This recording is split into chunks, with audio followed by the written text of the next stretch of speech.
Good morning, I'm Sfiso Zulu. A police officer attached to the Presidential Protection Service unit has been killed in KwaZulu-Natal. The officer was shot by unknown gunmen during a suspected robbery in Inanda yesterday. It's understood that the criminals also stole his service firearm.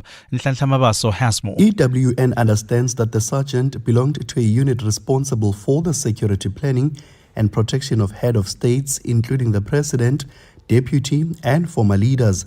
Initial reports indicate that he had stopped at a shop in Inanda when he was attacked by gunmen. They took his work firearm and a bag and fled in a silver grey VW Polo. The officer, who was part of the unit's static team, died moments after arriving in hospital. This is a second police officer killed in Inanda since the start of the year. Nhlanhla Mabaso, Eyewitness News, Durban. The murder of a state witness in the Wynberg Magistrates Court in Cape Town has brought the need for better security into sharp focus. It's understood that the gunman managed to get past security with a firearm yesterday. He shot and killed the witness, who was due to testify in what's believed to be a gang-related matter. The Law Society's William Booth says the attack indicates the need for tight security in court buildings. Not only the witness is shot, but members of the public are at serious risk. It could be ricochet magistrates. This took place, I think, very close to the door to the magistrates' chambers. Lawyers, prosecutors, court staff, everybody is at serious risk in respect of an incident like this. The Pretoria Magistrates Court will this morning hand down judgments on bail for the bouncer arrested in connection with the assault of young men at a nightclub in the capital. The 41-year-old man brought his application last month. He was arrested after videos showing the sexual violation of the men at the Zanzu nightclub surfaced. Khomozo Modisa reports. The state has opposed bail for the 41-year-old bouncer, saying the court should consider the violent nature of the crimes he's accused of. Prosecutors pointed out that the accused has already been outed by a victim in an identity parade, showing that there is a case against him. But his lawyers asked the court not to give in to society's outrage. They've told the court that if the man is not released, his wife and children will be rendered homeless. Meanwhile, the state says more victims continue to come forward and will be taken through an identity parade. Khomozo Modise, Eyewitness News. President Cyril Ramaphosa has welcomed police projects aimed at using technology to compensate for the lack of resources. One of the projects police have put forward is to digitize the docket management system with the assistance of the private sector. Ramaphosa officiated the launch of the first policing summit in Kempton Park yesterday, where he admitted that despite budget increases, SAPS remains incapacitated. Even as the South African police budget has increased over the past 10 years, the reality is that the number of police personnel has been declining while the country's population has been growing. The resources of the police are stretched extremely thin. And rescuers are racing to find survivors among the rubble of a Dominican Republic nightclub where at least 80 people were killed. Renowned Dominican singer Ruby Perez, who was on stage at the popular Jet Set nightclub when the roof caved in shortly after midnight, was one of those killed in the disaster. Dozens of ambulances have carried the injured to hospital. Scores of people gathered outside the venue desperately seeking news on their loved ones. Perez was on stage when there was a blackout and the roof came crashing down. Gold is trading at $3,032.14 an ounce. The rand is at 1971 to the dollar, 25.32 to the pound, 21.82 to the euro. Brent crude oil is at $61.18 a barrel. And in the traffic, we've got delays on the M1 South between Woodmead and Greyston Drive while heading towards Midrand. An accident has been reported right near Allendale Road. It's causing delays. There's also queuing traffic on the R21 South coming out of Tembisa towards Kempton Park. This is due to long-term roadworks. A partly cloudy day in store for Gauteng with scattered showers then thunder showers expected. The temperatures will peak at highs between 22 and 25 degrees. The top story in EWN this hour. A police officer attached to the Presidential Protection Service unit has been killed in KwaZulu-Natal. EWN, in touch, in tune and independent. For the latest, visit ewn.co.za or download the EWN app. You're with Clement Manyathela On 702. Let's Walk the Talk, streaming on the Prime Media Plus app, DSTV channel 856. 92.7 and 106 FM.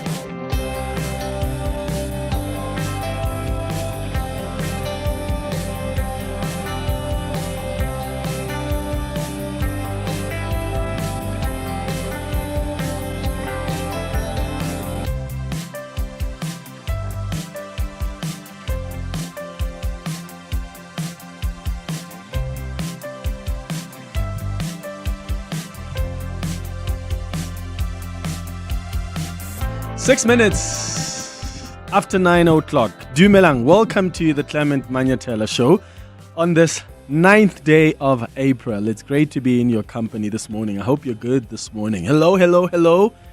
If you are watching us on YouTube, on the 702 YouTube account, how are you doing? What's popping up there? 011-883-0702. That's the number to dial. The WhatsApp line is 072-702-1702. That's how we start the 702 open line this hour. You can call us, send us a WhatsApp voice note to weigh in on any of the issues we're discussing this morning. Also, you can send comments there on YouTube as well. If you're watching there, I will read them. This trade war, my friends, is escalating, isn't it? It's a tit for tat. Did you see that President Donald Trump is set to impose that astounding 104% of levies across all Chinese imports today? That's 104%. And this is a stock market's worst start to a presidential term in modern history. Look at how the markets have reacted over the last couple of weeks, more so towards the end of last week. Already, the tariffs on China are increasing by 34% today as part of President Trump's reciprocal tariffs package. Now, President Trump has tacked on another 50% because Beijing didn't back off on its promise to impose a 34% retaliatory tariffs on US goods by yesterday. If you remember, actually, I was looking at the figures yesterday.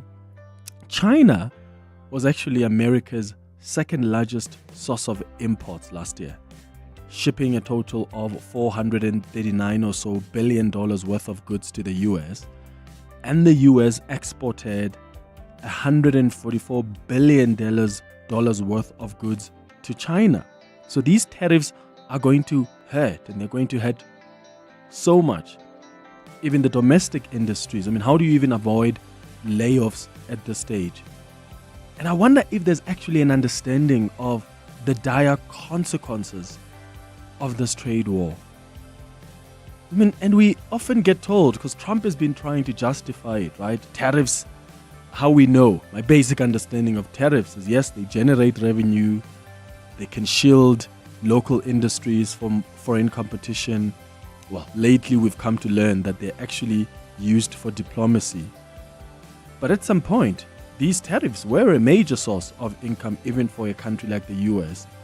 But I wonder now, who gains more between Beijing and Washington during this entire trade war? And I'm interested in your thoughts on that. Give us a call or send a WhatsApp voice note. Who do you think is going to be hurt the most? Or who gains between China and the US? China thinks that it could come up on top when Beijing has been watching the US really dismantle this international economic system, which it is a system, by the way, that the US played a critical role in creating. But this is a global economic realignment, and China is beginning to position itself because it's got its own vision for the world. It's got a vision for the world that is different to the vision that the US has been pushing for as a major leading superpower. And for China to implement that vision while the US remains this major leading superpower, that's going to be difficult. I mean, they've got the technological advancements, they have policy that can protect its economy. they've been meeting, Xi Jinping has been meeting with his counterparts in Japan, in South Korea, the European Union, because they think that they need to work together against this, what they call this unilateral bullying from the US. And I wonder what kind of vision China has. And is this an opportunity for China to occupy that space? I mean, all economic signs are flashing red. And Trump says, don't worry, it's all going to come down. And, you know, I had moments where I thought, sometimes you need a president like that who's going to be brave enough to take decisions and plays the long game.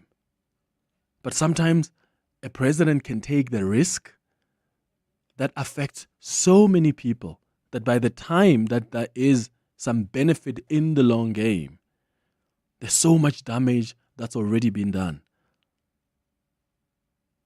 But sometimes I look at Trump and I really admire his bravery. I really do. I mean, I don't agree with 99% of the things he stands for.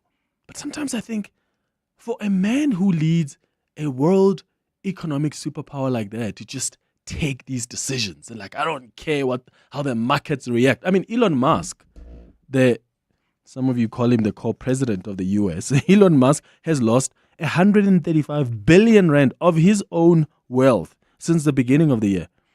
That's equivalent to almost half of our country's GDP. And in fact, more than the budget presented by the National Treasury last month. You look at someone like the Business Day is reporting also about some of the world's 10 richest people. They have lost a combined 370 billion rand since the start of the year. With, of course, Elon Musk accounting for nearly half of that. You have other people that have benefited. I think Warren Buffett has added $11.5 billion to his wealth, shielded by his diversified portfolio. E-commerce and tech, the businessmen Jeff Bezos and Mark Zuckerberg have lost $42.6 billion and $24.5 billion respectively. These are people that were there at Trump's inauguration, hey? So at some point you've got to wonder, what is the end goal? And does the end, what again, let's say, justify the means?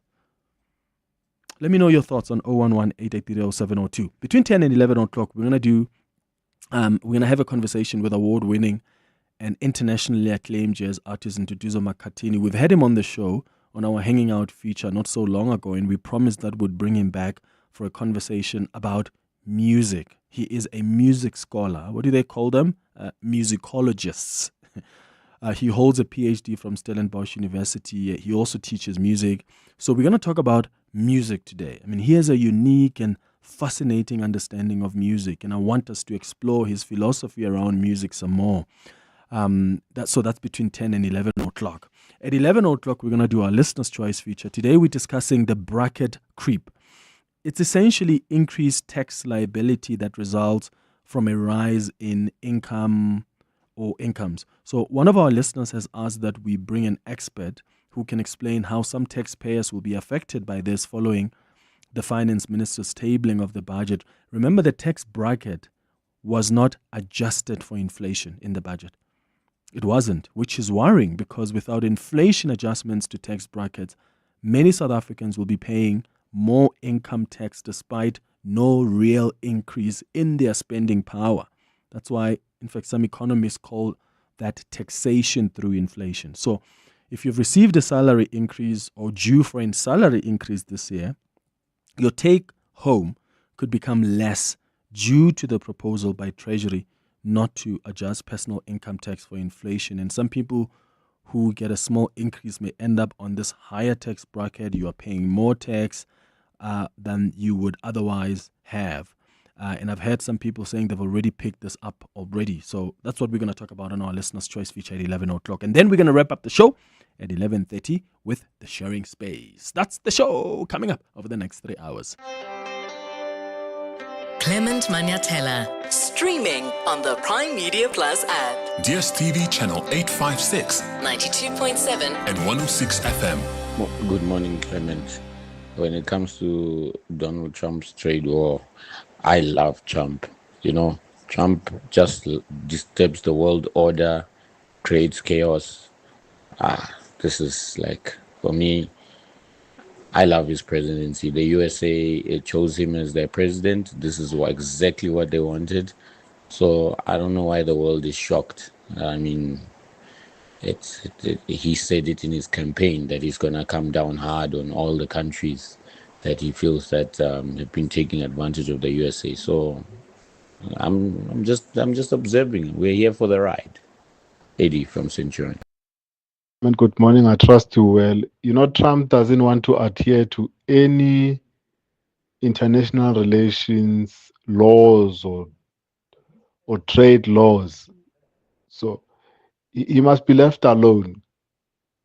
Countries must trade with each other and leave America alone. Let's see what would Trump do next. Let's see. Really. I'm scared of what's coming next. Guys, it's only been, 3-4 months of his presidency, his second term, and already this is what we see. Can you imagine what's going to be happening in the next 2 years? Lehlogonolo, you calling from Centurion. You've always been a Trump supporter. Good morning. Good morning, Marimecha. Some support morning of to Trump. you, brother. I do. I think I believe that he loves these people, but I think he's going about it the wrong way. Marimecha. I think the only thing, we all know China, the dominance of China in our countries, and we all know that if we can start building up industries and trying to replace some of the things that China gives to us, that we will succeed as a country. I think Trump is going about this thing the wrong way. What he needs to do is this. He needs to start building up industries. I mean, America is capable of that. America is a big market. Everybody needs America. It's a big market. China needs America. We need America. Everybody needs America. America needs China. It needs us for minerals. It's a big market. It's a market that we cannot ignore. You understand? So we cannot just ignore it and say, we want trade with America. It's got a big market for everything. So he's going about it the wrong way, I think. What he needs to do, also what we need to do, we need to start building up industries that are going to replace some of these things. We need to identify things that are exported or that we get from China more, or that you understand. The same thing, that same thing. All the countries need to do that, and then after that, let's say you have opened up an industry for, let's say, for toys, kiddies toys. Then you put tariffs. Then you put impossible tariffs so that people stop buying China manufactured toys. They start buying your manufactured toys. That's when you can put tariffs. Not when none of your people are building up, are producing those things. Then you're killing the industry. You're killing the small shops. All those shops that are selling, the Walmart and all of them, you're killing that industry. And then now, those people, your people that you're protecting, they're going to start paying. If they were paying $10 a toy, now they're paying $20 a toy. But the thing is, Lehlogonolo, even when you're trying to shield those domestic industries, I'm not an economist, but my basic understanding of economics is that there's a supply and demand. So yes, you may put these tariffs, and then maybe whatever you get from China starts being more expensive to the consumers in the US market, because of course these Chinese companies have to find the gap, right, for all these tariffs that are increasing, and they're always going to push that over to the consumer. So the minute those vehicles or toys, to use your analogy, from China get too expensive, and then the local industries start selling them, there's demand. The law of supply and demand is that the prices are eventually going to increase, even for the consumers who are purchasing those products from the domestic markets, no? But what I'm saying, Madimeja, is that when you do that, remember what China is doing. China is cushioning their industries. For an example, if there's a certain industry that is struggling, China will put money. The government will go put money into that to kind of make sure that those people start making money. So when you do that as a country yourself, if supply and demand start being the factor there, you'd have to to somehow make sure that your people don't get to spend more producing these things, so that they can put their prices under whoever is bringing in the thing. Then if the demand starts getting higher, focus on building more. That's more jobs that you're building. You understand? That's more jobs that you're building. Focus on building more. America is big. America's got the technology. It's not like us. We do have the technology, but we didn't go that fast. We still need about 30 years to do this. America can do this in 2 to 5 years. You understand? Yeah, look. Yeah, I hear you, Letlhagonolo, and as you said, you can't really ignore the American. That's a huge market, and yes, we need to start thinking about new markets to which we can export. Let's find new markets for our products or whatever we produce. But you can't just also ignore the American market. That's why big corporation, I'm sure now they're making decisions about whether or not do we go and move our productions to America to avoid these tariffs. But research has been done. Even during Trump's first administration, there was research that was done. But these tariffs that he spoke of, they ended up affecting Americans more. So how is it going to work this time around? Because he's unhinged. Semi, you're calling from Centurion. What are your thoughts? Good morning, Clement. Clement, I find it interesting that the South Africans were the same people who always complain about South African companies employing foreigners.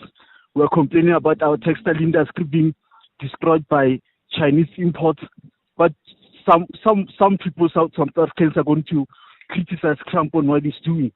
Because if you look at what he's done, this guy, you look at American companies, tech companies from America, in USA, they've outsourced jobs to China in India. You look at companies like Microsoft, Apple, I can go on and on, Chevrolet. They took American companies and exported these jobs, so that because in those countries, people are being paid less. You look at China, for example, Apple and Xbox, Microsoft Xbox, on and on. They're manufactured in China, in Shenzhen, by a company called Foxconn. So he's imposing these tariffs. So these companies will bring those jobs back to USA for the American people, those millions of jobs. And this is what he's been saying, this guy, for more than 30 years. If you look at these interviews that he's done with Oprah Winfrey. And that's just about it. And sure, people are going to suffer in the long run. He said about 2 years, there's going to be some suffering. But in the long run, they will benefit from it. And this is just... What's his plan, though, Semi, because if he admits that in the next 3 or 4 years, in the short term, there is going to be suffering. I mean, trillions of dollars are wiped off. The markets have reacted. It's just red throughout. And he can see that it's not looking good for the American people. So what support then does he even provide for them? Because I've not heard him even announce some packages to protect. He just goes, well, it's going to be difficult for about 3-4 years, but just take it because after that, we're going to boom again. For the consumer, yes. Because when those things come to be manufactured in USA, there's going to be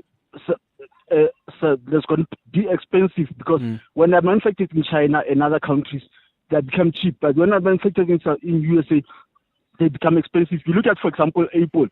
When he was president in the first term, he spoke to Tim Cook, the CEO of Apple, that they must start manufacturing those Apple computers in USA. Yeah. And that's what they did. They make Macintosh right now, and the MacBook, they're manufactured in They moved their production there, yeah. Yes, they were expensive when it all started. But right now, everything is going right fine. My niece stays in Texas. Those things were expensive in 2020, 2021 when they started being manufactured in USA. But right now, MacBook has become far more cheaper for her. So he's doing a good thing. So Americans basically just take the pinch for the next 3 or so years, but just know it's going to be fine. Just be patient. Clement, nothing will ever be handed to you in a silver platter. Even when our parents were fighting against apartheid, they were tortured, they were done all sorts of things. But in the long run, you will see the benefits, Clement. Nothing comes on a silver platter, even in your career. When you started as a journalist, nothing was ever easy.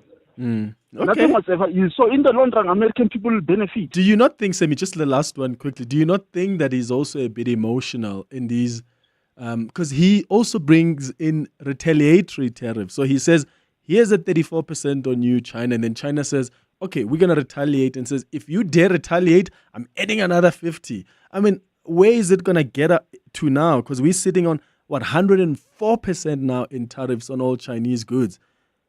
Who knows where it's going to end? Yeah, sure, he is emotional.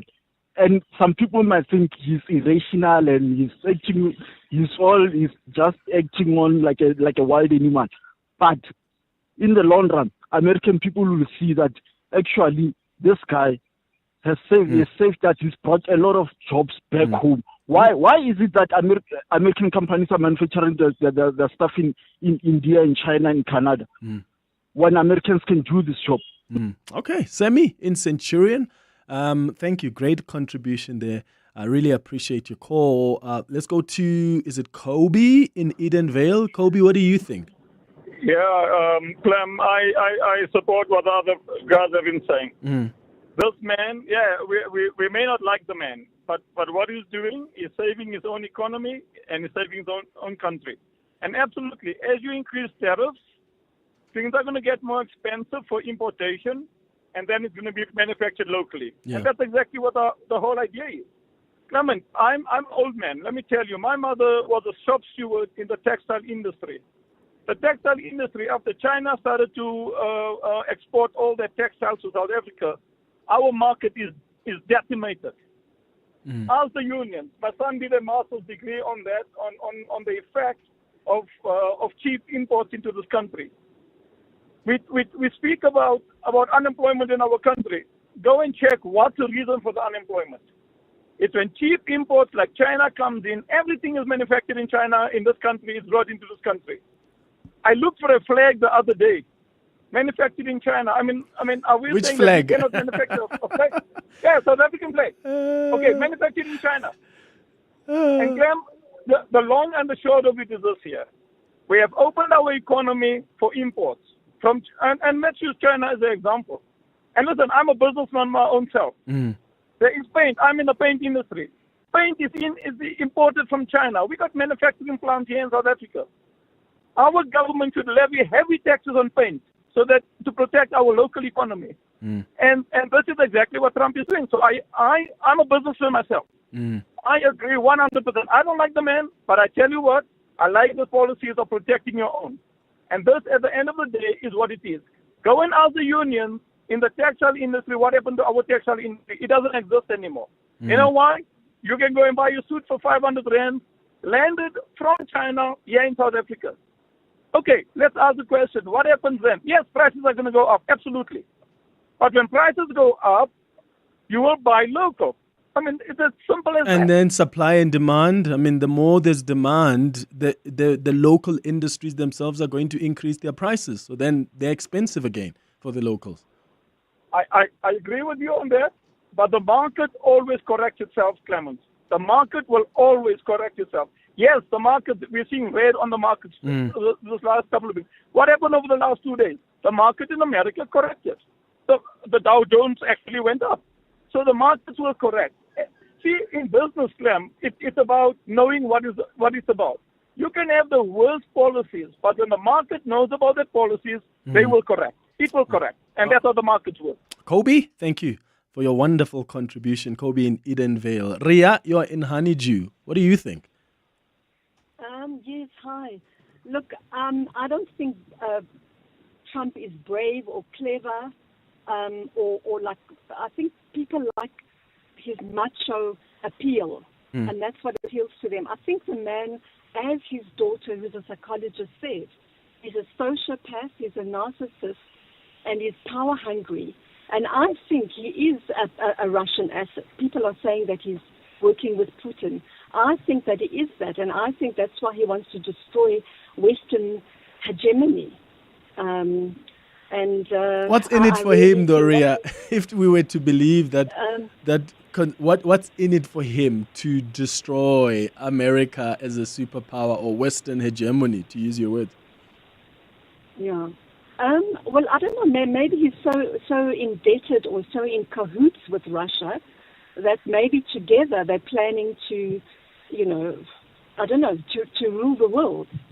But a lot of it doesn't make sense. Like, for example, the way he's treated Canada. And people are also reacting against him, and they're just shutting off their markets. Like Canada just said, we don't need you, we're going to survive. I don't know. I'm not at all impressed with him. And I know a lot of men like him because they think he's so macho and he's so tough. And I remember even with Kamala, I think a lot of men, even black men in America, they didn't want this black woman, being their president, so they went for Trump. Yeah, American people there's still a bit of conservativeness in America. You are bringing a female to run for president? On top of that, she's black? Like, that's a wild thing for most Americans. So I do remember when we were even looking at the polls and what they were saying at the time. It wasn't just because, Kamala, we have no confidence in her. They had race and, of course, dynamics around gender in the U.S. Ria, thank you so much for your thoughts. That takes us to 9:31. All right, keep your calls and your WhatsApps coming. 011-883-0702. WhatsApp's on 072-702-1702. Someone asked actually on Twitter, where did Trump get this idea to re-engineer the world economy like this? And I actually watched a comment by Rachel Maddow. Maybe I'll play it for you. She's an anchor on MSNBC, where she takes us through where Trump even got his economic advisors who actually advised him on going about this trade war. Maybe I'll play that clip. I'll try find it for you so I can play it. Sfiso, good morning. Thanks, Clement. Good morning.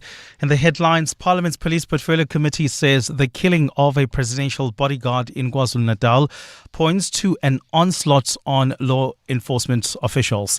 Last night, the sergeant attached to the VIP protection unit was shot during a suspected robbery in Inanda. The criminals attacked him outside a shop and stole his work firearm.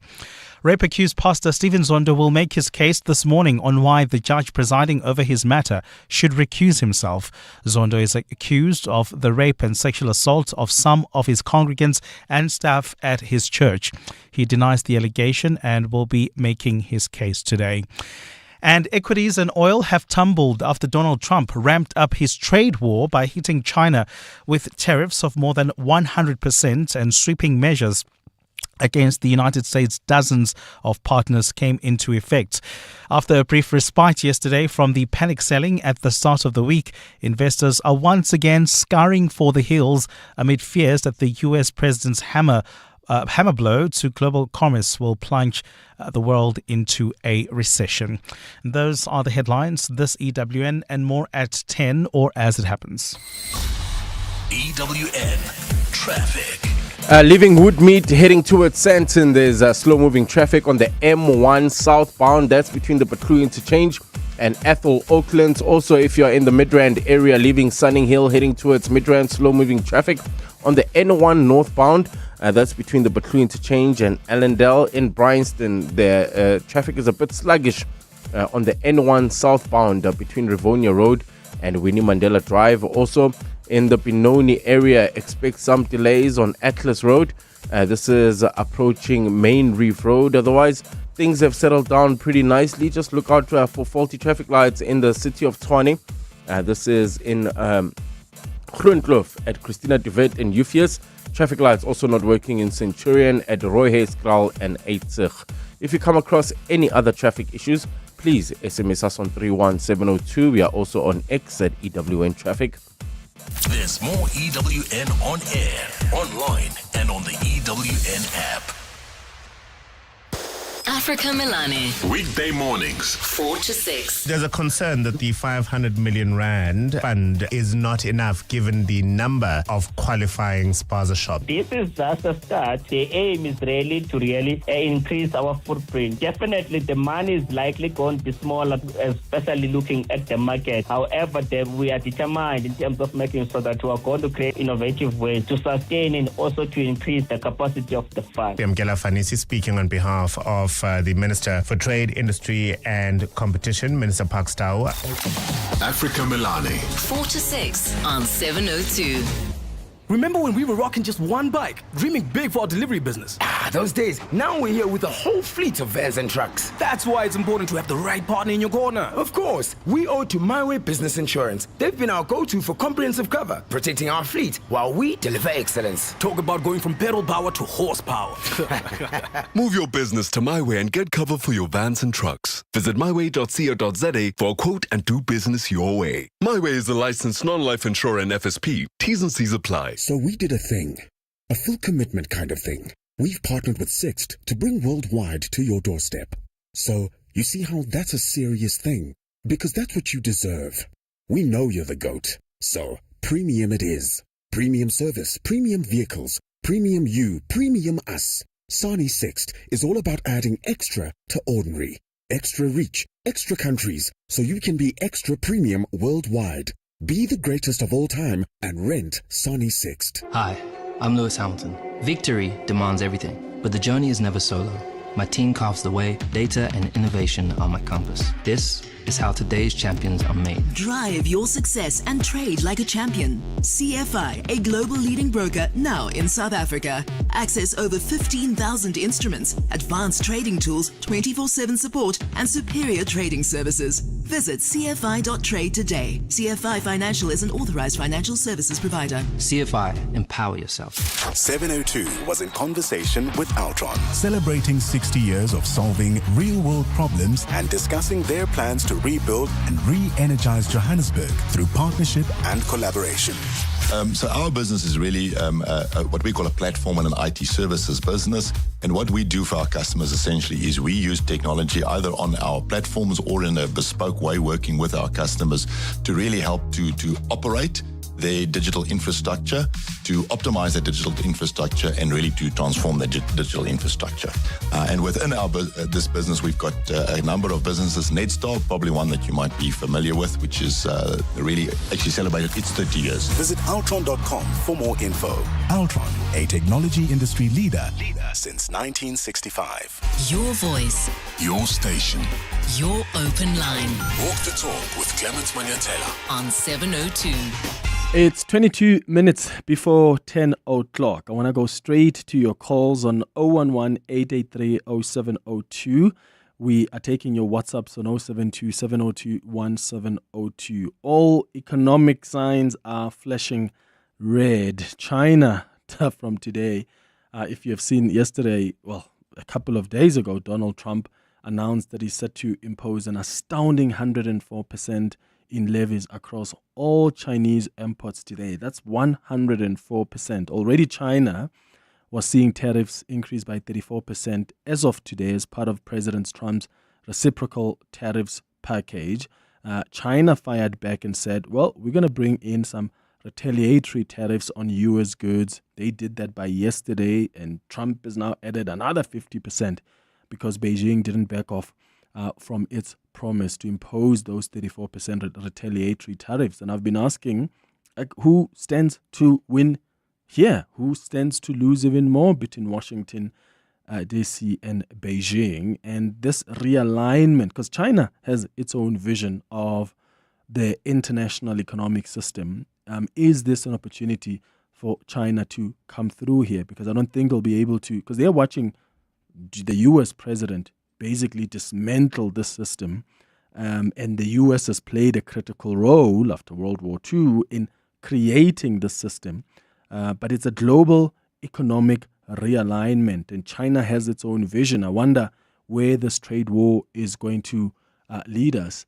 Let's go to some calls. I'll get to your WhatsApps as well. Let's start with you, Lehlogonolo in Pretoria. What are your thoughts? Good morning. Bona, I'm all about our own benefit as African continent to say that, both China and US are all looking at they're taking what I call inward looking in terms of their economics to survive, this realignment of geopolitics, particularly from the president of US point of view, that he's seeing his people being, jobs slipping over into emerging economies like China and India. And mind you, India is not making the same noise as China is making, but it also has its tariffs. Now, the question is, why would China make so much noise? You know why? Yeah. Because China is actually manipulating most of the countries, especially in Africa, because if you read our economics back in the 1990s, China actually brought our steel industry down.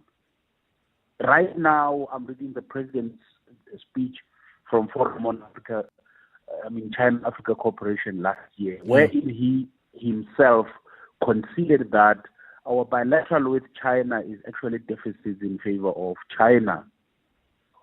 When are we going to look the man in the mirror and say, guys, perhaps let's take advantage of this changing geopolitics and not be confrontational, but look at how can we benefit in terms of this crisis. Use the crisis to rebuild ourselves, particularly the intra-Africa trade, which we could actually, rebuild our economy based on the current geopolitics, uncertainty.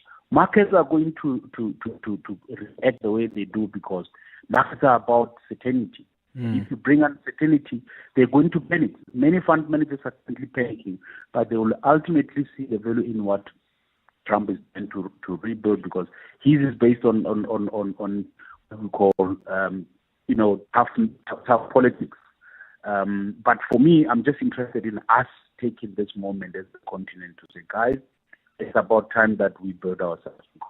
Right now, we know China is currently having interest in every other African country, but in exchange of raw materials. When are we going to have our economy in our hands?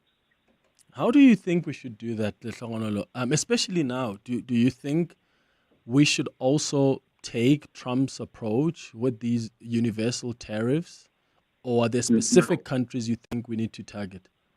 No, we actually take this moment to encourage China to relook how it runs its geopolitics, to say, listen, let's have, like they promised last year, to say they will help South Africa to develop its manufacturing by increasing many companies that are Chinese to come and localize their manufacturing in South Africa.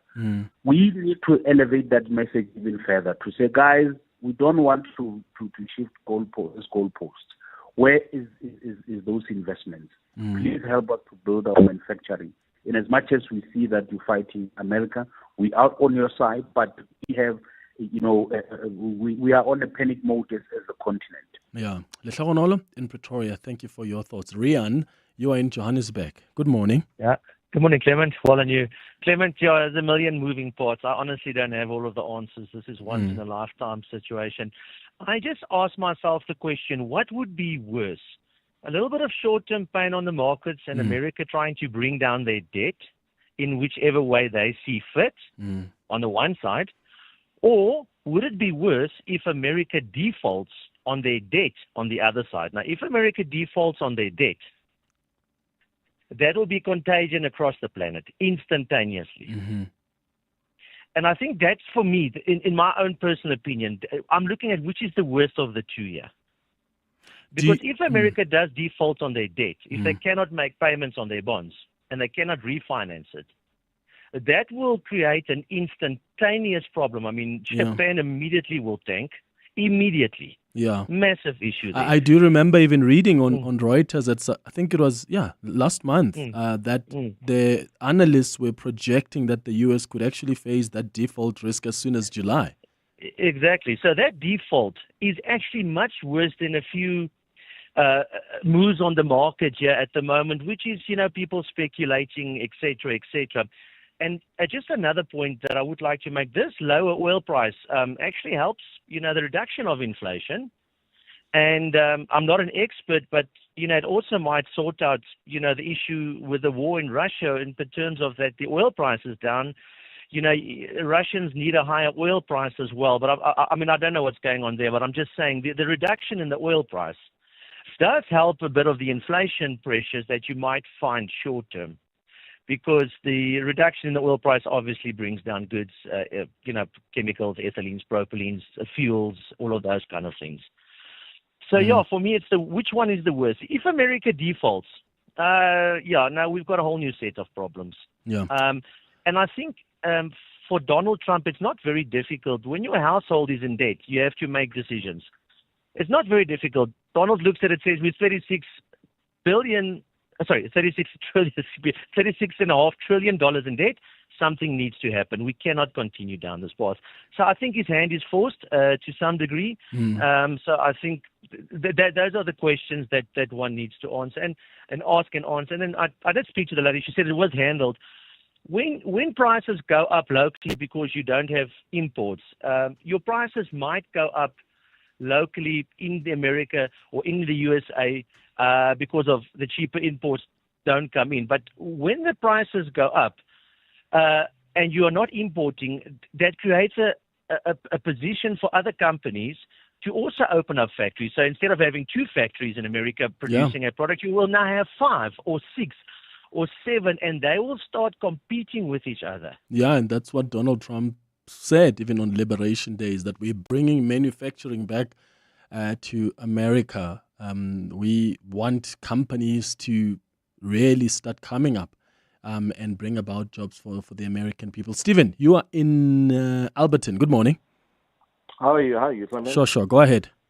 Very quickly, I'm not an economist by any stroke of imagination, but I was thinking around this issue, right? The way I see it, look, Donald Trump is forced, and he needs to make repayments. July is coming, etc., and all other good things that your previous speakers have said. However, there is a situation where there is an issue of the how. There are pressing issues, yes, but you can communicate better and not too aggressive and too pious in your approach. You need world trading partners. There isn't anything like you. Look, there is a distribution base. Let us assume, for argument's sake, that Trump and America manufactures their own products. However, they also need a broader scale for economies of scale to distribute their products. And if the world, look, India's got about 1.2 billion people. The continent of Africa has got about 1.3 billion, and America has got about 340 million people. Before you know it, you are saturated and you have stockpiles of your things that you can't distribute. That is why you need trading partners, because we will start having replicas of what you are producing in your country manufactured somewhere else. I mean, China now replicates Rolls-Royce. They replicate all the other cars. You know what I'm saying? You still need a distribution base longer term where you need your products to circulate. Yeah. That is why it was inevitable for countries to have something like a cohesion of trading partners needing each other to distribute their products. And it's happened for centuries and centuries, Stephen. Yeah, Stevens, thank you. A fair point you're raising there. Dawn in the Cape Winelands. Good morning. Hello, Clement. Sure. I think what we're seeing now is a gross mischaracterization of how world trade works. I think the WTA and free trade and all that stuff it's created out of serious academic thought. Game theory is based around the concept that it's a net positive if we all cooperate. So that means you lose the ability to manufacture because you're a consumption economy like America. You don't get to complain later on down the line that we can't make things if you mischaracterize having capital as having skill. So it's not enough to build factories. If they then want to onshore all these other products, they have to reskill and retool those factories that they already have. They have to build a workforce around that. They have to make it affordable to build that workforce and still be able to sell those products to us. So I think the mischaracterization that China is somehow taking advantage of America by creating a production economy as opposed to a consumption economy, which China still is, right? China still has a lot of people, a lot more people than the 300 or so million people that are in America. So they still have an active market. So in terms of just what this means globally, I think it's a capital failure. And I think that the June deadline that's coming up has a major role to play in how they're treating the rest of the world. Because if the dollar is the base standard, the base currency of our trade, they know that if they put the world into turmoil, at some point we're going to capitulate. At some level, we're not even close to having the rand as something that can be used in global trade, or having the yuan or something like that. Those are all still theoretical ideas of if and when. It's not we can move next week now we're using rubles or we're using this or some BRICS currency. Yeah, no, the dollar is still so deeply ingrained in how we function that even if America is doing something terribly, we here then claim that because the DA is coming out of the government, the rand is doing bad. Yeah. But nothing has functionally changed in the situation of South Africa. There hasn't been suddenly a jump in unemployment. There hasn't suddenly a drop in productivity. It's just that the dollar is doing so badly now, it appears that we're doing badly. And in that case, when they start talking about we're going to take all these jobs in, we're going to take that. But do you know how international an iPhone is? Not even the end product, the iPhone. Just like the screen, just like the individual components of the individual components that make up an iPhone. They've become so international that onshoring those jobs and onshoring even the supply chains around making those products has become so impossible now. And I agree with people that we need to be more conscious about how we handle trade and intra-Africa trade and all that. But we need also to realize that these are national efforts. Those are nationally built. Those are built around national policy that is supported by a very, very strong-minded government. In order for us to build production capacity, for us to build out the supply chains, for us to build out all those things within Africa, it needs a very well-coordinated effort, a very well-administered effort, in my opinion. So I'm not worried about Trump sending us into another recession. We should be more worried about what our response to that recession is, because that's coming. We need to know how far America is going to drag us down. Yeah. Don, great contribution there, man. Don calling us from the Cape Winelands. Peter, MJ, I'll start with you after the break. 8 minutes before 10. You and your two besties have been belting out the same song since you were 6 years old. Don't you feel like a cry? 30 years later, and that song will be sung live in New York City. Don't you feel like crying? Imagine. Don't you feel like a crack, crying? Now imagine buying 3 Golden Circle tickets to the show. Ladies, we ride a door. Oh, yeah. Invest early. You'll be so happy you did. Coronation. Trust is earned. Coronation is a registered FSP. Mbali's selfie game just went from this to this. Take your selfie game to A-grade level with the new Samsung Galaxy A56. Enhance your selfies by creating your own custom filter with intelligent visual editing. Simply open your camera, snap a pic, tap the filter icon, tap My Filters, then create filter, and ta-da! Your pic just went from 0 to 100. Galaxy A56. Awesome intelligence is here. From juggling a million roles at once to keeping customer satisfaction on point, what makes one SME stand out above the rest? Well, this week we get to find out as the 702 Small Business Awards, brought to you by MTN, announces the finalists on 702 Breakfast with Bongani Bingwa from 6 a.m. and 702 Drive with John Pellman from 3 p.m. Visit primemediaplus.com to find out more about the finalists in the 702 Small Business Awards, brought to you by MTN. T's and C's apply. Your voice. Your station. Your open line. Walk the talk with Clement Manyathela. On 702. 6 minutes before 10 o'clock. Peter, you're in Hammanskraal. Go ahead. Good morning. Good morning, Clement. How are you? Sure, man. Go ahead. Yes, Clement. The issue of tariffs has always been there, but then the way Trump has implemented it, unfortunately, smaller countries are going to suffer, even Americans. Hence, we have what we call bilateral bilateral talks, and so unfortunately, what Trump, what he is literally doing is that he reduces the American influence. So if all countries or BRICS countries or most countries can retaliate, unfortunately, it's America who is going to suffer the most. Yeah, that's my point. Thank you, Peter, for that point. MJ, what are your thoughts? Hi, Clement. Sure.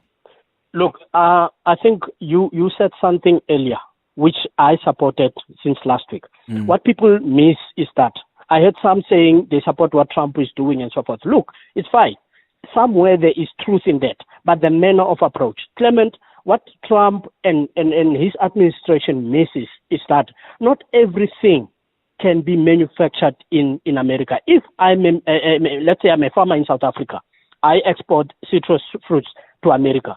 And Trump says, but you can always come and produce those citrus fruits in America. Number one, I'm not even experienced in the climate there. I have to first understand the climatic conditions. I'm not even guaranteed about the quality of the product. And number two, I own a normal manufacturing company in South Africa. I supply in America. Now, if I take my company, my factory, and go and start a factory in America, number one, I get my raw materials cheaper here in South Africa. I go there. It means I will have to import raw materials from South Africa to America, to my factory there, which will still be then subjected to tariffs. So I'm still going to be worse off. It's not going to be a different. The issue of trade deficit, Clement, is a simple thing that trading partners sit together and address. You don't just decide to bully people around and say, but you are actually, we are spending more than what you spend. A practical example, Elon Musk, not so long ago, he was campaigning against an American company, Microsoft, because he felt that he is more entitled to make money in America than this guy, what is his name, the owner of Microsoft. So if they could do that to some of the American companies, what guarantee do I as a potential investor have? If I go to America, then I will not be subjected to those anomalies. So there's no guarantee, because not everything can be manufactured in your country, whether you like it or not, Clement. We need to diversify at some point. We can have a clothing factories here in South Africa, but Clement, if you can afford that designer suit from Italy, it shouldn't be an issue. Imagine us wearing the same suit at an event because we wanted to say we want everything manufactured in South Africa. The issue of China bringing a lot of materials, we cannot blame China alone. We need to blame the government that did not actually make it a point that there is a balance when it comes to trading with China. They allow China to dominate our market. So you can't blame China alone. There is that trading partner negotiations that take part from time to time to address the issues of imbalances when it comes to trading. Yeah. MJ in Pretoria, thank you for your thoughts. 2 minutes before 10. At 7:02, We're proud of a lot of things. but none more than our connection to you. Because we know when we walk the talk, We're never alone. I had been waiting so long for UIF for 18 months, and Kabazela and John Perlman had somebody from UIF on. And you know what? I finally got paid, and I just want to say it's actually saved my life. So 702, thank you, and you reach far and wide to all people. Every SMS, voice note, email, phone call, your every word leads to action. that changes lives, changes minds, uplifts communities, and holds authority to account. Together, we've turned dialogue into good deeds. And promises into progress. Yes, we did that. You and 702. So, stay tuned. Because if this is how far we've come, Imagine how much further we can go. When we stick together. 702. Let's walk the talk. I'm a person with vision, and I need a car that will catapult me into the future. There's no time to waste dreaming. It's time to do and discover the extraordinary. My M-Zoom R-Style and I set the pace. It's my wingman. On the dance floor or with the CEO, time is money, and I want the best. Upgrading to the M-Zoom R-Style at the M-Zoom executive price is a steal of a deal. At 439,900 Rand, get yours this April before the VAT increase. GAC, where craft meets technology. Dear Journal, day 4,642 of trying to be an adult. I miss when being a millennial meant I was young, dumb, and broke. Now, it just means I'm old, out of touch, and, you guessed it, still broke. Aggressively realizing your age and get covered at pineapple.co.za. It's simple and like 19 Rand a day, so it's 100% the insurance for you. Underwritten by Old Mutual Alternative Risk Transfer Insurer Limited, a licensed non-life insurer and authorized FSP. Premiums are risk profile dependent. This is EWN. Good morning, I'm Sfiso Zulu.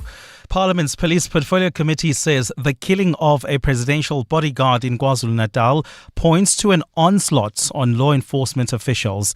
The sergeant attached to the VIP protection unit was shot during a suspected robbery in Inanda last night. The criminals attacked him outside a shop and stole his work firearm. Committee chairperson Ian Cameron says this is extremely concerning. Whether private security or police, there certainly is an onslaught on lawfully armed persons, especially those in official capacity, to very often disarm, even kill them in order to get hold of their official firearms, and in this specific case, state firearm. Cameron has cautioned service members to stay vigilant all times. I think we should understand that the onslaught from violent criminals in South Africa is a significant threat.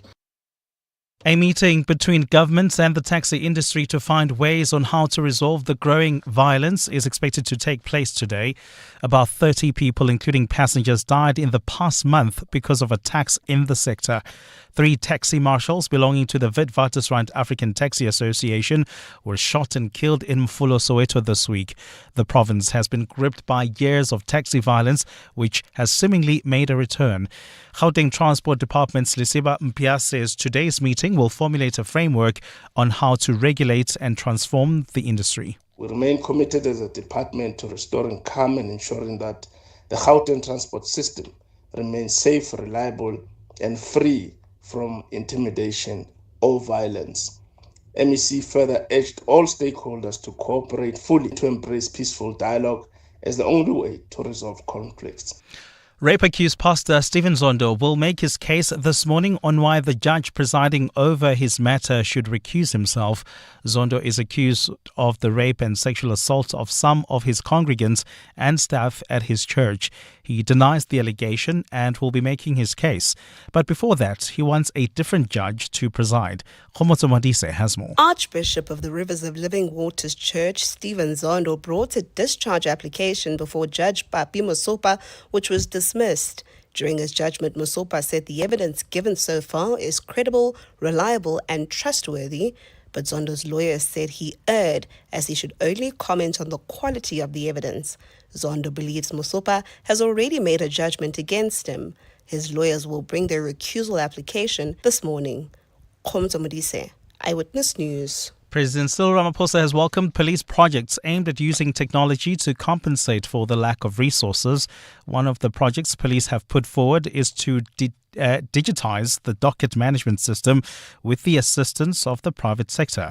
Ramaphosa officiated the launch of the first policing summit in Kempton Park, where he admitted that despite budget increases, SAPS remains under-resourced. Even as the South African police budget has increased over the past 10 years, the reality is that the number of police personnel has been declining while the country's population has been growing. The resources of the police are stretched extremely thin. And equities in oil have tumbled after Donald Trump ramped up his trade war by hitting China with tariffs of more than 100% and sweeping measures against the United States. Dozens of partners came into effect. After a brief respite yesterday from the panic selling at the start of the week, investors are once again scurrying for the hills amid fears the US president's hammer blow to global commerce will plunge the planet into a recession. As governments consider how to react to the pain, India and New Zealand's central banks have cut interest rates as they looked to shore up their economies against an expected dive in trade. Gold is trading at $3,045.80 an ounce. The rand is at 19.63 to the dollar, 25.14 to the pound, 21.66 to the euro. Brent crude oil is at $61.33 a barrel. Traveling through Sandton heading towards the Joburg CBD, traffic remains a bit sluggish on the M1 South between Marlborough Drive and Collett. There's also slow-moving traffic in the Midrand area, N1 North heading towards Pretoria. This is due to an accident near Allendale. The delays all the way from the Batu interchange, and look out for those faulty traffic lights in Alex at Marlborough and Far East Bank. A partly cloudy day in store for Gauteng with scattered showers and thunder showers expected. The temperatures will peak at highs between 22 and 25 degrees. The top story in EWN this hour, Parliament's Police Portfolio Committee says the killing of a presidential bodyguard in KwaZulu-Natal points to the onslaughts of law enforcement officials. EWN, in touch, in tune, and independent. For the latest, visit ewn.co.za or download the EWN app. You're with Clement Manyathela On 702. Let's Walk the Talk, streaming on the Prime Media Plus app, DSTV channel 856, 92.7 and 106 FM.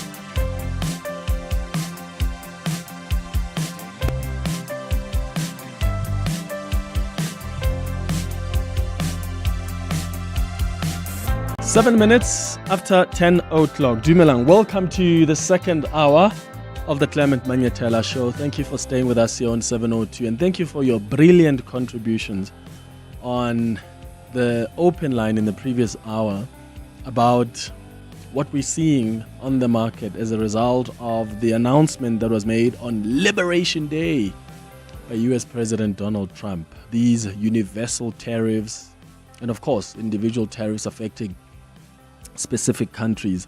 I've just been thinking now, based on the conversation we're having about just the international economic system and what Trump is doing, how it benefits or disadvantages Americans and us, and how we need to reconsider and rethink even our trade with China, new markets that we must start thinking about for our products, our exports. I think we should maybe do a series about the economy, because there is a global economic realignment, whether we like it or not, and we are going to be affected whether we like it or not.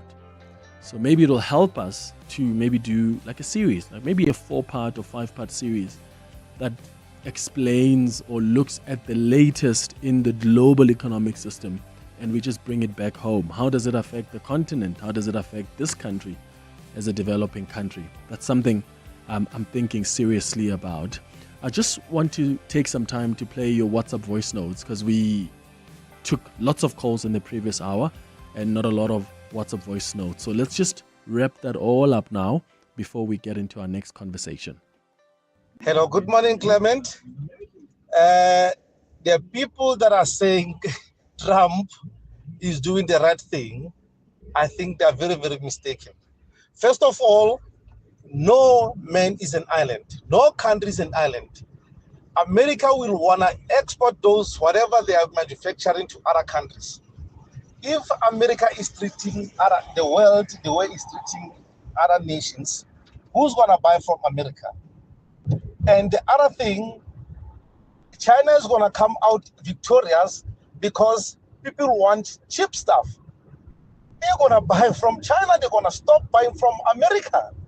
So, Trump is just destroying his own country, and then otherwise they will have to manufacture whatever they manufacture and then keep it in America and then consume it in America. Nobody will want to do business with them in future. Thank you.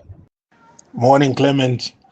If the shoe was on the other foot, do you think China will accept influx of goods, cheap goods flooding their market from the United States? Would China accept everything that is happening to the United States in terms of them sending all their cheap stuff there, their goods and services to the United States and running up deficits for the United States? What happens if it was the other way around? I think China would do the same thing Trump is doing. Let's discuss. Good morning, Clement. Peto here in City Deep. I trust you are well. Hey, you know what, Clement? I don't know why Trump is doing this. Like as a president, you need to make sure that goods or cost of living is low for your citizens. But the way he's going about it, it's going to make things more expensive for Americans and the rest of the world.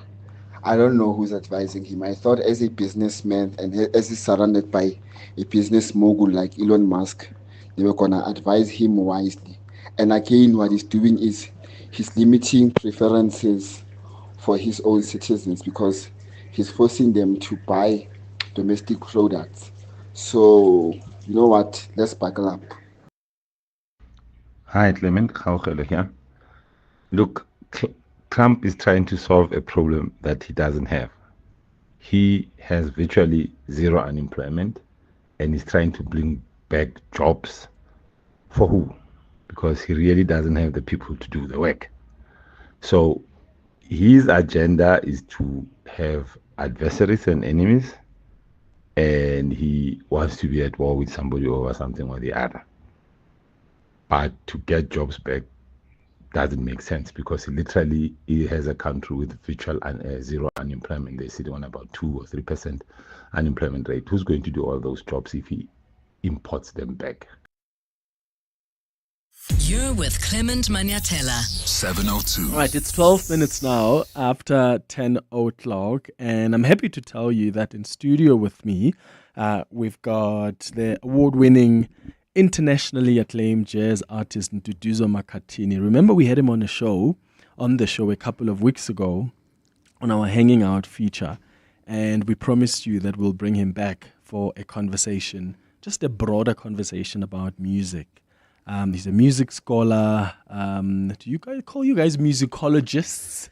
Very problematic term, but that's what we're using now while searching for a proper word, term that would really encompass what we do. Welcome back to the show, brother. Thank you so much for really making this time to come back for us. Yabong, Amshanisha. Thanks for having me again. Truly an honor. Yeah. So, I mean, you... And I want us to start there, and then I want us to recap what we spoke about a little bit about music the last time. But you hold a PhD from Stellenbosch University. You still teach music. Right. What is it that really inspired you to want to learn more about music? Did you just want to know, how do I play a piano and how do I string this? Or was there something more deeper than that? Strange enough, it's in two folds. My undergrad studies, it was this yearning to expand my knowledge in music. Yeah. And all my postgrad stuff was protest. So on the one hand, it's the excitement and seeing how that can be broken by institutions, and then realizing that I don't want it to happen to my grandkids. And so I have to do something about it. And so I have to enter the space of the academy at the highest levels possible in order to influence the very things that were uncomfortable for me. That's the short of it. But in essence, grew up in a musical family, and I always, thought music was such an integral part of just of our everyday. But also I realized there was something else in it. So I was always interested in the properties of sound. And by property, I mean this kind of vibrational depth, the things that we feel when we hear or experience or encounter sound. And of course, inside curriculum, there was less discourse around that. It had everything to do with the technicalities of music under what then was understood as Western arts music. Although I was in a jazz program, but it suffers the catastrophe of colonialism and apartheid. So in its design, fundamentally, it wasn't designed to really respond to black musics. So of course, if that is not the fundamental place for it, it would omit how music kind of induce ritual energy or any kind of depth, spirituality, and all of that. So that was my problem with then reading music from curriculum. Yeah. Whereas before I understood music to have various contexts that were very specific. Songs for birth, when a child is born, that you're not going to just hum any other time. It respected some kind of calendar. It obeyed some kind of event.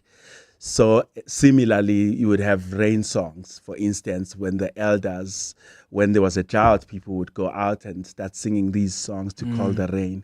So curriculum does these kinds of violence. First of all, it doesn't acknowledge that this knowledge exists in the first place. So if you come with this knowledge, the first thing you are told that you are music illiterate. So in other words, you do not have music theory. And so that is really the protest part later to say, how do we produce plurality in these knowledge systems? So in its current form, it would be understood as a delinking or a decolonial stance into music studies in South Africa. So where do you then draw on that other knowledge? So you know the technicalities now.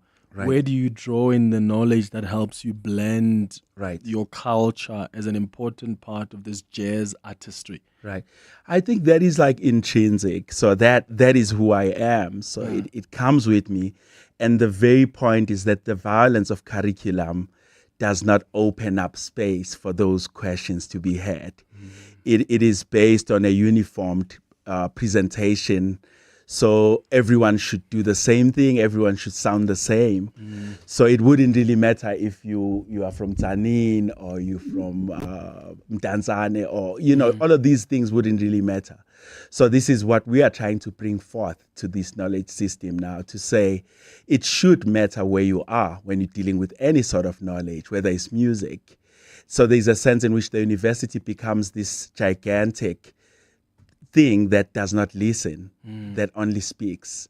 But also it enunciates from another place. It ignores the surrounding. So it doesn't have any idea of the knowledges that surrounds it. And this creates the serious politics of what would then become formal and informal.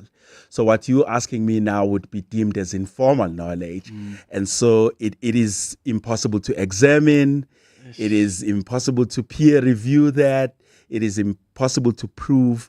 So these are all the conflicts that produce this protest in me to consider postgrad study as a modality for refusal specifically. I like that. By the way, you can watch this conversation if you've just joined us on our YouTube page. So if you go to the 702 YouTube page, you'll be able to watch and listen at the same time. But I'm also taking your calls.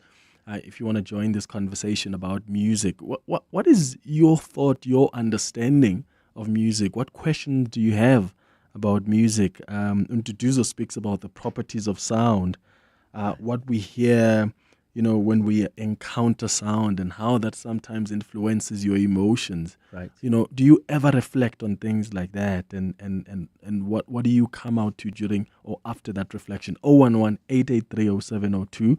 You can send your WhatsApps on 072-702-1702.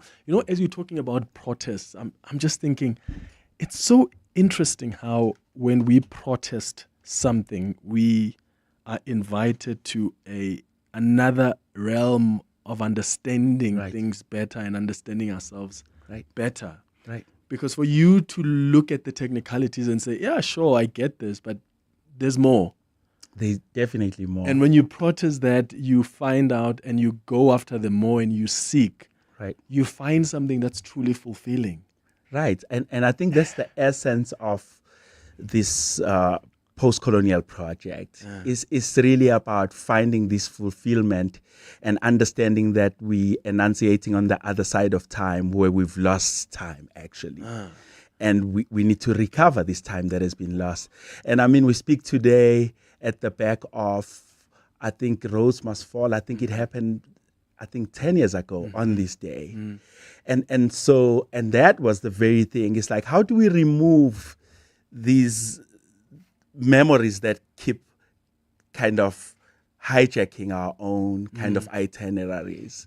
And I think we don't necessarily think about this when we think about music curriculum, because music is like, we always say it's a universal language and all of these things. But the problem of curriculum, it speaks of the universal from a Euro-American perspective. Yes. So it concludes the universal before Africa is even considered. So it still enunciates from this problem of the global North and the global South. So what does it mean then to feel and sense from a global South perspective that has always been peripheral against this hegemony that tells us how to feel? I mean, if you think about where the music falls, it would fall under this branch called aesthetic. And they still trouble with that branch. Like, what do we regard as beautiful? Does that include us? Most of the time, the ways in which beauty is portrayed. For the longest time, no. Yeah, it didn't include us. It does, yeah. So those are some of the conversations that people think are outside of music. Yeah. But this is what I work with my students. I teach a very troublesome module called methods. So it speaks about methodology, and theory. And in essence, it is the struggle of not only studying existing theories because we have problems with them, we're protesting them, but on the other hand, the challenge of producing new theories and start considering indigenous knowledge systems as like an intervention into producing the new. So the old as a way to produce the new. How is the world receiving that? And I don't want to limit to South Africa because I feel like because at some level, within us, there's a connection we have to that. When I hear you play, and you have somehow infused this blend of culture in your music, there's something that connects me to that, and there's a reason for that. But I'm African, you're African. You are probably drawing from a culture that I relate to. But outside of these walls of this continent and this country, how is that being received? Because I'm finding more Europeans are beginning to listen to our music and they're appreciating that cultural nuance. No, they do. I mean, most of the tours that I do, and it's unfortunate, would be in the US or in Europe rather than, I've not really done an African tour where I play Dakar and I play Lagos and then, just like an African tour. I mean, that would be amazing. So, but in terms of the response, I think more than anything is the grappling. And it's okay to grapple with things that we don't know, because there's a sense in which the West always thinks they know things. So I love to see them grapple. So each time I put a record out and discuss the underpinning kind of frames or concepts, there's this grappling, first with the language, because I would always start with Nomkubulwane, then an explication. I'll start with like Ubizo, then an explication. Umsindo, Ugwetula. And so it's always from my language transposed to or translated to English before the meaning could be really discussed. So I see with a lot of journalists, at least there is this grappling, but also audiences that would be genuine and ask, what did that mean? But I also find there's a violence of exoticization as well. Like how, for instance, people will be like, what's that click thing that you were doing? So the click thing is actually something much deeper. It's a spiritual kind of invocation. So for instance, in my previous album, I deal with the letter Ka, the Q, and that in Nguni languages, each time we invoke that, it signifies the beginning. Eqaleni, umveli qala, uqamata. So it signifies the beginning. So, for instance, there's some of the education that we have to do abroad before people start like exoticizing too much this African thing, because there's a sense in which they can't wait for you to perform. And part of my refusals and protests is this idea of performance. I've really been like very intentional about like completely leaving behind performance and doing something else. And so what does that look like? What does it look like? What's the opposite of performance? Well, I don't think I know the opposite, but I know there's something else. So performance for me suggests this display, this exhibition. And so I think there is a violence in exhibition because it's something that you look at. So I'm thinking if these sounds represent a world that is ongoing, that is alive, such as the ancestry paradigm. So this world is not a world that we must actually watch. It's a world that's watching us. So I always challenge audiences that this music is asking to watch you. So it wants to listen to you. So it makes you very, very vulnerable. You become naked in front of this music. So it's not something to watch. And also just like the fatigue of being washed, the black body and its histories of being washed and that violence of the exhibition of the black body. That's fascinating. So, I remember when you were when did I watch you? The last time I told you I watched you at in the Bram, basement, at right? the And I remember there was a time when, because one of the things that really frustrates me is when you are listening to music that really comes from within, that is intentional. Right. You want to listen, and sometimes there are people who make noise. And I Right. remember at the baseline, I was sitting with people, and behind us there were a few people that were still mumbling and having a chat. And I could see like the audience, because the audience understands your music. Right. The audience would look at them and just give them that eye that, no, we are part of this experience now. Don't do it. We're not here to watch. We're here to be part of this thing. We're here to be part of this.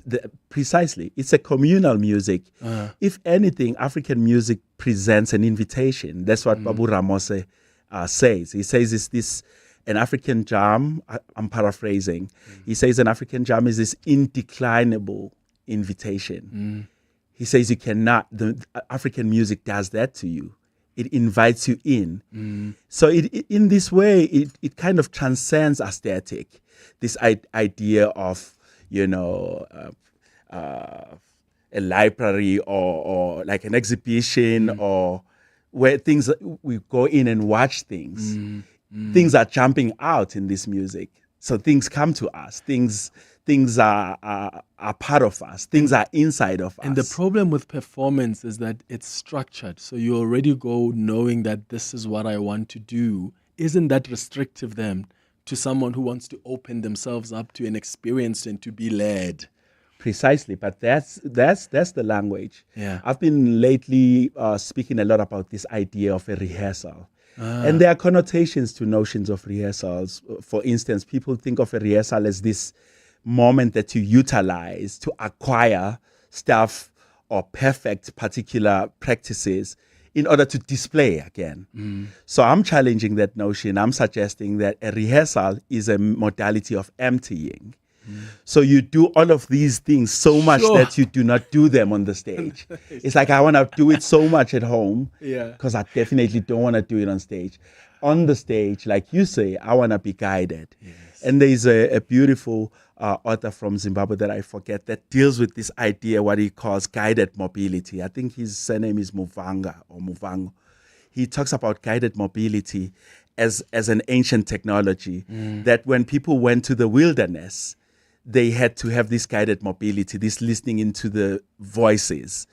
And I think that's really true of an improviser too, in a sense that you go into this wilderness, this place of exploration, this vortex, this library of newness where you're just sighting and you have to be as empty as you can. Any previous experience will put you in danger in the wilderness because something new is going to happen and you have to be ready.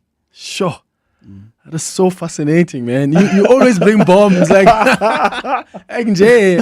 Yeah, that is so fascinating. Okay, that we're getting closer to 10:30. We're gonna get the latest in eyewitness news headlines. When we come back, I want to give you an opportunity to join this conversation. Are you thoughtful about music? Yeah, are you seeking? Are you trying to understand more about music? Are you intentional about what you listen to, how you listen to it, the thought and the nuance around what you listen to? Give me a call on 011-883-0702. WhatsApps on 072-702-1702. We're in conversation with Nduduzo Makhathini. We've asked him to come back so we can have a broader conversation about music. He has a unique and fascinating understanding of music, and that's why I wanted him to come back so we explore his philosophy more around music. It's 10:30. Sister, good morning. Thanks, Clement. Good morning. Children in the Eastern Cape have returned to school amidst growing concerns about their safety in Matatiele. The rape of a 7-year-old girl in the community has sparked tensions and public outrage across the country. The child was harmed allegedly on school grounds in Matatiele last year. Parliament has heard that the billions owed to the Eastern Cape Health Department to claimants in medico-legal cases is impacting service delivery in the province. In the past financial year, unpaid claims stood at almost 23 billion rand, which is not budgeted for. And South Sudan says it will accept a Congolese national deported by the US whose case sparked diplomatic spats when Washington revoked all US visas for South Sudanese. The US administration accused South Sudan of not taking back deported citizens, sparking the showdown. South Sudan's foreign ministry says a citizen of the Democratic Republic of Congo was deported to Juba this month under a false name, and as a result, he was sent back to the US. Those are the headlines. This EWN and more at 11 or as it happens. EWN Traffic. Well, at this stage, no major delays or serious accidents have been reported on our highways, free-flowing throughout Gauteng at this stage. Just look out for those faulty traffic lights, though. Treat them like four-way stops in Bryanston at Winnie Mandela Drive and Sloan. Traffic lights also not working in Alex at Marlborough Drive and Far East Bank, as well as in Rand Park Ridge at Bayers Nodia and the N1 North. If you come across any other traffic issues, please SMS us on 31702. We are also on X at EWN Traffic. There's more EWN on air, online, and on the EWN app. Bongani Bingwa, 702 Breakfast. Weekday mornings, 6 to 9. It's not the first time you've locked horns with Minister Malatsi. Why are you unhappy with him this time? The minister seems determined to be legally delinquent. We said one of the biggest problems at CETA is around the procurement, which delays service to the client departments. And there's a simple solution to that, which they have raised as far back as the 5th Parliament, which is to automate the procurement system. Instead, he wants to throw out the baby with the bathwater, chooses to cripple the system instead of strengthening it. Bongani Bingwa, 6 to 9. On 702. Dear Journal, day 4642 of trying to be an adult. I miss when being a millennial meant I was young, dumb, and broke. Now, it just means I'm old, out of touch, and, you guessed it, still broke. Aggressively realizing your age? Get covered at pineapple.co.za. It's simple and like 19 Rand a day, so it's 100% the insurance for you. Underwritten by Old Mutual Alternative Risk Transfer Insurer Limited, licensed non-life insurer and authorized FSP. Premiums are risk profile dependent. The roar of the crowd, the thrill of clay court tennis, and the magic of Paris could all be yours. Destinations by Frasers, in collaboration with Delcy Paris and Air France, is giving you a once-in-a-lifetime chance to witness the Men's French Open final with tickets and return flights for two. Purchase any Delcy luggage from Destinations by Frasers or Frasers stores this April to enter. Destinations by Frasers, South Africa's premium choice in luggage. Visit us in-store or online at destinations.za.com. Paris is calling. Will you answer? World Sports Betting puts the excitement of Vegas in the palm of your hand. Bet on thousands of markets daily or try your luck on hundreds of games and you could become an instant millionaire. Register today at wsb.co.za and get your first deposit matched up to a massive 20,000 Rand. World Sports Betting. Bet with the best. Licensed by Western Cape Gambling and Racing Board. No person under the age of 18 permitted to gamble. NRGP toll-free counseling line 0800 006 008. Winners know when to stop. 702 was in conversation with Altron, celebrating 60 years of solving real-world problems and discussing their plans to rebuild and re-energize Johannesburg through partnership and collaboration. Yeah, it's a real privilege. You know, I'm only the fourth CEO in the 60-year history of Altron. We transitioned, obviously, my predecessor, a well-known gentleman who now chairs Eskom, Nyati, who we were also privileged to have with us last night.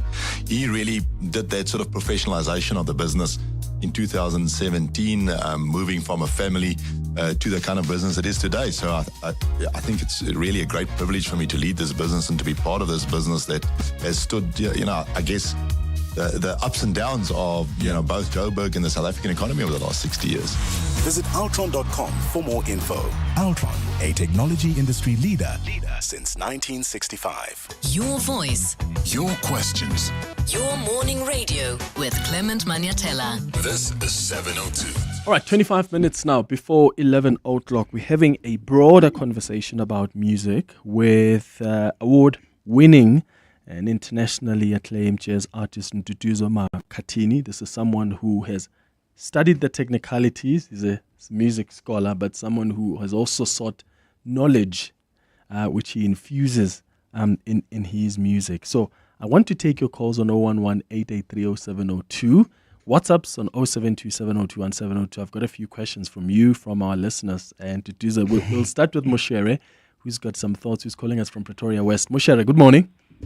Morning, Clement and Makhathini. Clement, look, man, music is a beautiful thing that you don't have to understand the language. As long as you have an ear, you are able to follow. When you are in sadness, happiness, or whatever feeling that you want to express, when it comes to music, music is good for doing that. If you don't have words to express whatever that you want to say, but when it comes to music, music can really demonstrate that or do that very well for you if you want to express your feelings. That's why I'm saying, for me, of course, indeed, music is universal. Wherever you go, if you want to understand the language, listening to the music, that would be very much good example to express yourself or to show the love that you want to. If it's love that you want to show, you can just listen to the music. Then you will be able to express yourself or show your feelings. Wow. Yeah, Moshere in Pretoria West. Thank you for that. Got a message from Gwandi who says, "Hi Clement and Nduduzo and the listeners. This kind of music invokes so much depth from within. Listening to Nduduzo's music has satisfied something I didn't know existed in me.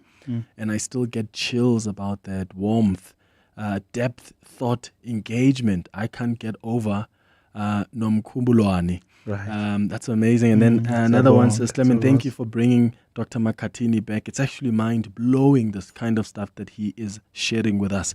I do remember the last time you were here, I asked you about, I said, what is it about music that gets us to feel a particular way, whether sad or happy? And you said because music is intentioned. Right. And that please can you explain that again? Right. I think there's a sense in which an artist writes a letter each time. And so that kind of captures the intention or the intent of the artist. But there is a whole other level to it where an artist becomes a medium for letters that are sent from other spaces that could be read by audiences. And this is where the ineffable, this is where the unspeakable, this is where we grapple with language now. It's like, I feel it. I cannot put words to it, which is what the first caller was probably saying. So there is a sense in which it is really a thing that we sense more than hear. It's I think the sound, the sonic, is just like a way into understanding. It assists humans because we like things that are concrete, right? Our minds are designed that way. So the sound creates an illusion that, okay, I heard it. But I think the greater part of it is what we can explain. And this is the sensing part. And it's, in various languages, it's invoked. Like ngeZulu bathi ukuzwa. So knowing by sound, or hutsiva, understanding by sound. So even the ways in which we could locate what we call episteme, or our ways of knowledge or knowing, are based on the sonic. I mean, when we speak about even the people that are religious, they will say ulizwi or izwi. So sound is always invoked, so or umoya. So all of these things index that there is something that transcends the materialness of the sonic. Yeah. And this is what I deem as the properties. And so when I say it's an invitation, that sound within its aesthetic limits could be a beautiful invitation, that beautiful melody.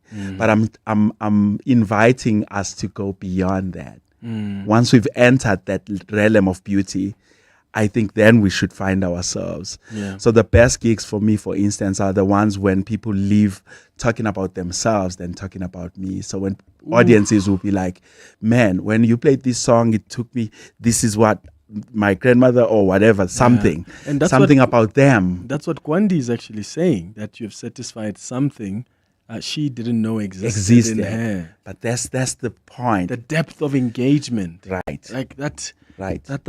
Someone else wanted to know, hey Clement, please can you ask him, he spoke about that concept of rehearsal. How does he rehearse then? And how does he decide what he plays if he wants to empty himself and go anew on stage? Right. Yeah, that's quite a process. In fact, I'm writing a book on it slowly because of all the things that I'm doing. It's called An Ongoing Rehearsal in Two Sonicities. And it really talks precisely to this question that the music, to me, is a child of musicality. And so when we think about musicality, a society could be musical or a society could be out of tune. Yesterday, I saw a video clip of the great maestro Wynton Marsalis talking about democracy and kind of juxtaposing the bandstand as a way and producing metaphors on the bandstand that could help us to understand democracy. And I thought that was profound. So I think the music is doing that. So when I'm talking about a rehearsal, it's not limited to sound, but it's also a rehearsal of humanity. Like, how do I rehearse being a better sibling to my to my sister, to my brother? How do I exercise being a better father to my kids? For me, a rehearsal entails all of that. So it goes beyond. So this emptying is also this surrender, that a rehearsal is towards surrendering to something greater than us. And this is where the emptying happens. So this is where I do so much to get the rigor as a practitioner in the technical things, but I have to let go of them in order to realize this potency that people are moved by. Right? Such a brave thing to do, because it is. You're basically choosing not to be in control. But that's precisely what an improviser is trying to do. That's exactly it. And it has its dangers because like people have favorite songs from my book. And I always hear people say, oh man, you didn't play my song, or you didn't play. But that's the danger of that. So I can't really build an audience based on favorite songs, but I can build audiences based on an energy and a discourse that the songs are helping to articulate. Okay, so another person was asking about that they sometimes feel a sense of trance and meditation in some of your pieces. Is that something that's intentional, and what are you hoping those people listening to your music or watching you are experiencing in that moment? Right. So that is the metaphysical aspect of it. That it is an invitation to what I call in my work an elsewhere. So an elsewhere is a formulation that I use to kind of grapple with the fact that the music takes us into this trance. But I'm running away from the abstractness of chance, or the idea of a chance, because people have called it spirit possession. And this is also the violence of the language of ethnomusicologists that, did not understand Africans in the first place, and they were just putting all of these words. And so this elsewhere is a way to suggest that it's not an abstract thing. There is a place of the spirit. And so when the music plays, we get into that place of rejoicing with other spirits and potentially troubling the concept of time, because we push to the future and we rejoice with the past as well. So I think this transcendence feeling that people are talking about is really this elsewhere, which is an existing place. We have to use the music as a code to enter that place. But does the place wait for us to play a song? No, the place is constantly It's always there. in motion. So songs are some of the codes, among other codes, that we can use to enter the spirit realm. Yeah. And do you ever try and see if the crowd is coming with you elsewhere? Right. And does it ever frustrate you if the crowd is not coming along with you? And how do you know that the crowd is coming or is not coming with you? It's a tricky balance, because some gigs is very easy to feel that we are together. Yeah. And some it's very difficult to be together. And I think then it questions the function of sound. We have to kind of go deeper in the sound such that everyone gets it. So it becomes my responsibility either way. So when people don't get it, I'm still kind of feeling like I didn't really do well enough. When they get it, I wonder if I got it. So still, because people can get it ahead of me sometimes. Sure. So this is the thing about mediumship. Yeah. I want you, just after I read these messages, to also talk about the African prayer. You touched on it the last time you were on the show. And I got a message here from someone who says, please can you ask him to again talk about that concept of the African prayer. But quickly, Click says, hi Clement, I live in Alberton and my parents are in Deep Kloof. I drive home at least 3 Sundays a month just so I can listen to Dr. Makhathini and Thandiso's latest albums. His influence on both albums is a thing of beauty. Then Puti says, Clement, your guest there, Dr. Makhathini, his music has become my music. I love it. Please tell him to keep it up. That's Puti in Dawn Park. Cool. And then Gwen says, Clement, I watched Dr. Makhathini at the piano festival a few weeks ago. What a performance. Please ask him this question. Amapiano has taken over the world, but most of the songs don't do justice to the piano as a musical instrument. Right. What are his views on this, and how can he contribute to introduce the instrument to Amapiano? That's a question from Gwen. Let's start with Gwen, because that's a very interesting question, because I'm kind of thinking about it in a reverse way. I feel like now being a pianist is something hip that my kids can relate to, just because Amapiano has popularized the instrument, right? But Gwen is discussing something else. She's discussing the practice. And I think even though like a piano is a Western classical instrument, but pianism as a practice is very ancient to African music. So I'm kind of thinking that collaborations such as the one we're gonna do with Mapumulo, Black Coffee, are really some of the responses to Gwen's question. Like, how do we really introduce this pianism, at least from an African standpoint or even a jazz standpoint, into the dance floor? I think it should be the reverse, because people are already there on the dance floor. I think we have to take these pianos and go to the dance floor.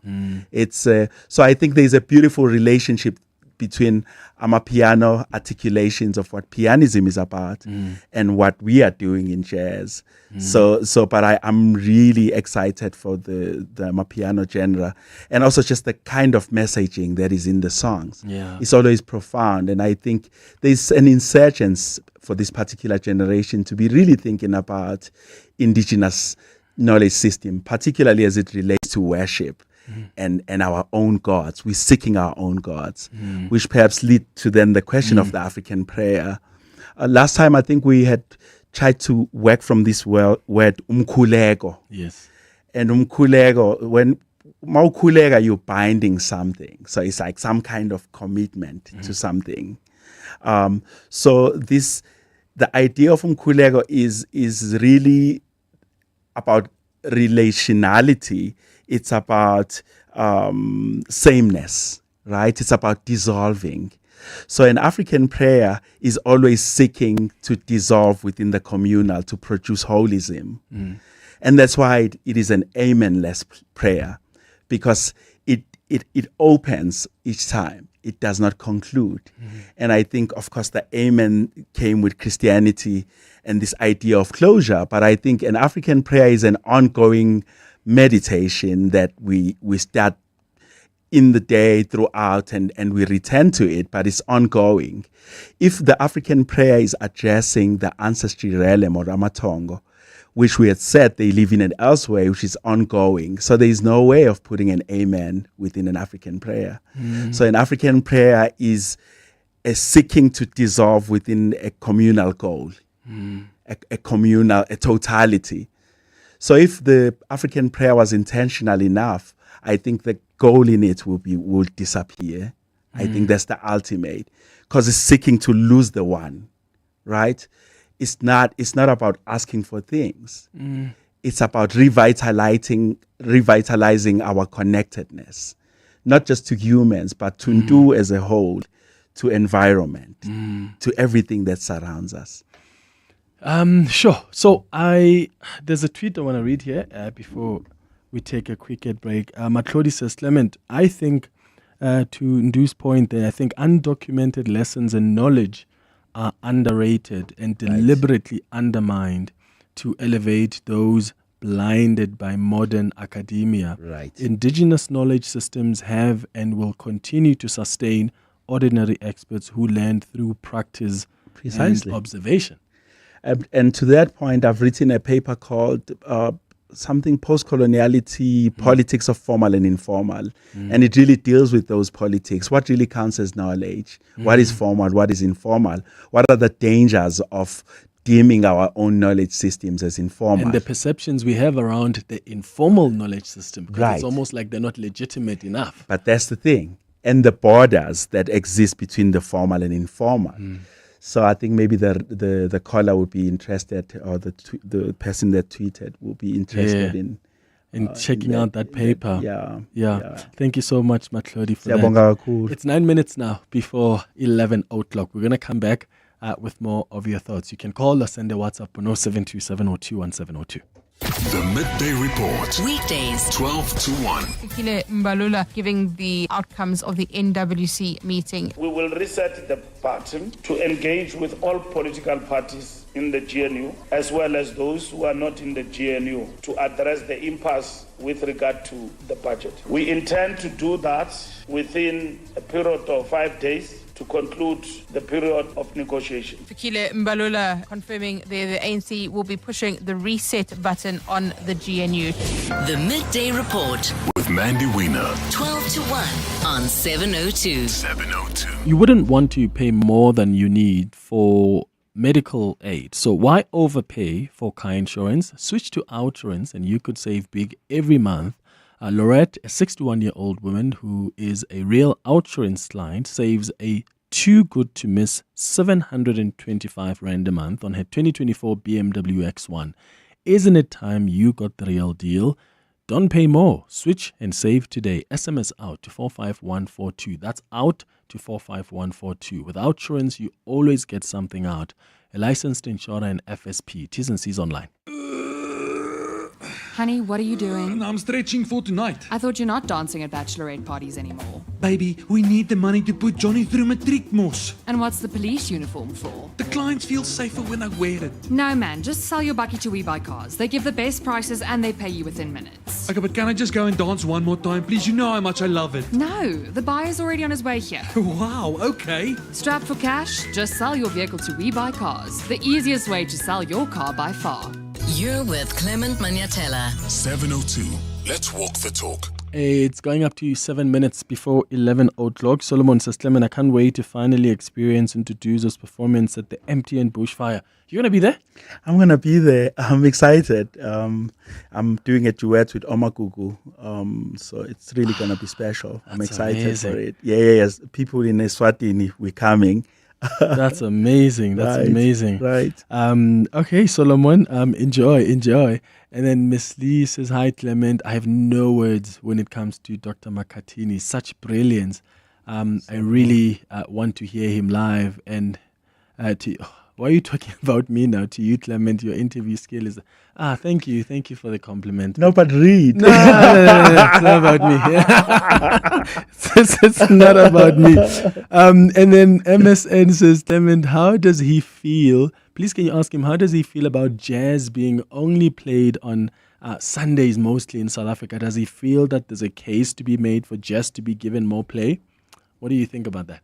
Definitely. I mean, the origins of the genre was dance music, and it was created by young people, some of the greatest innovators. And when they were called innovators, they were in their 20s. So this comes with the commodification of jazz. There's an interesting read called Black Music, White Business that really deals with this question. It happened when jazz was commodified and the insurgence of record labels and this yearning for ownership. And then it had to be an exclusive thing.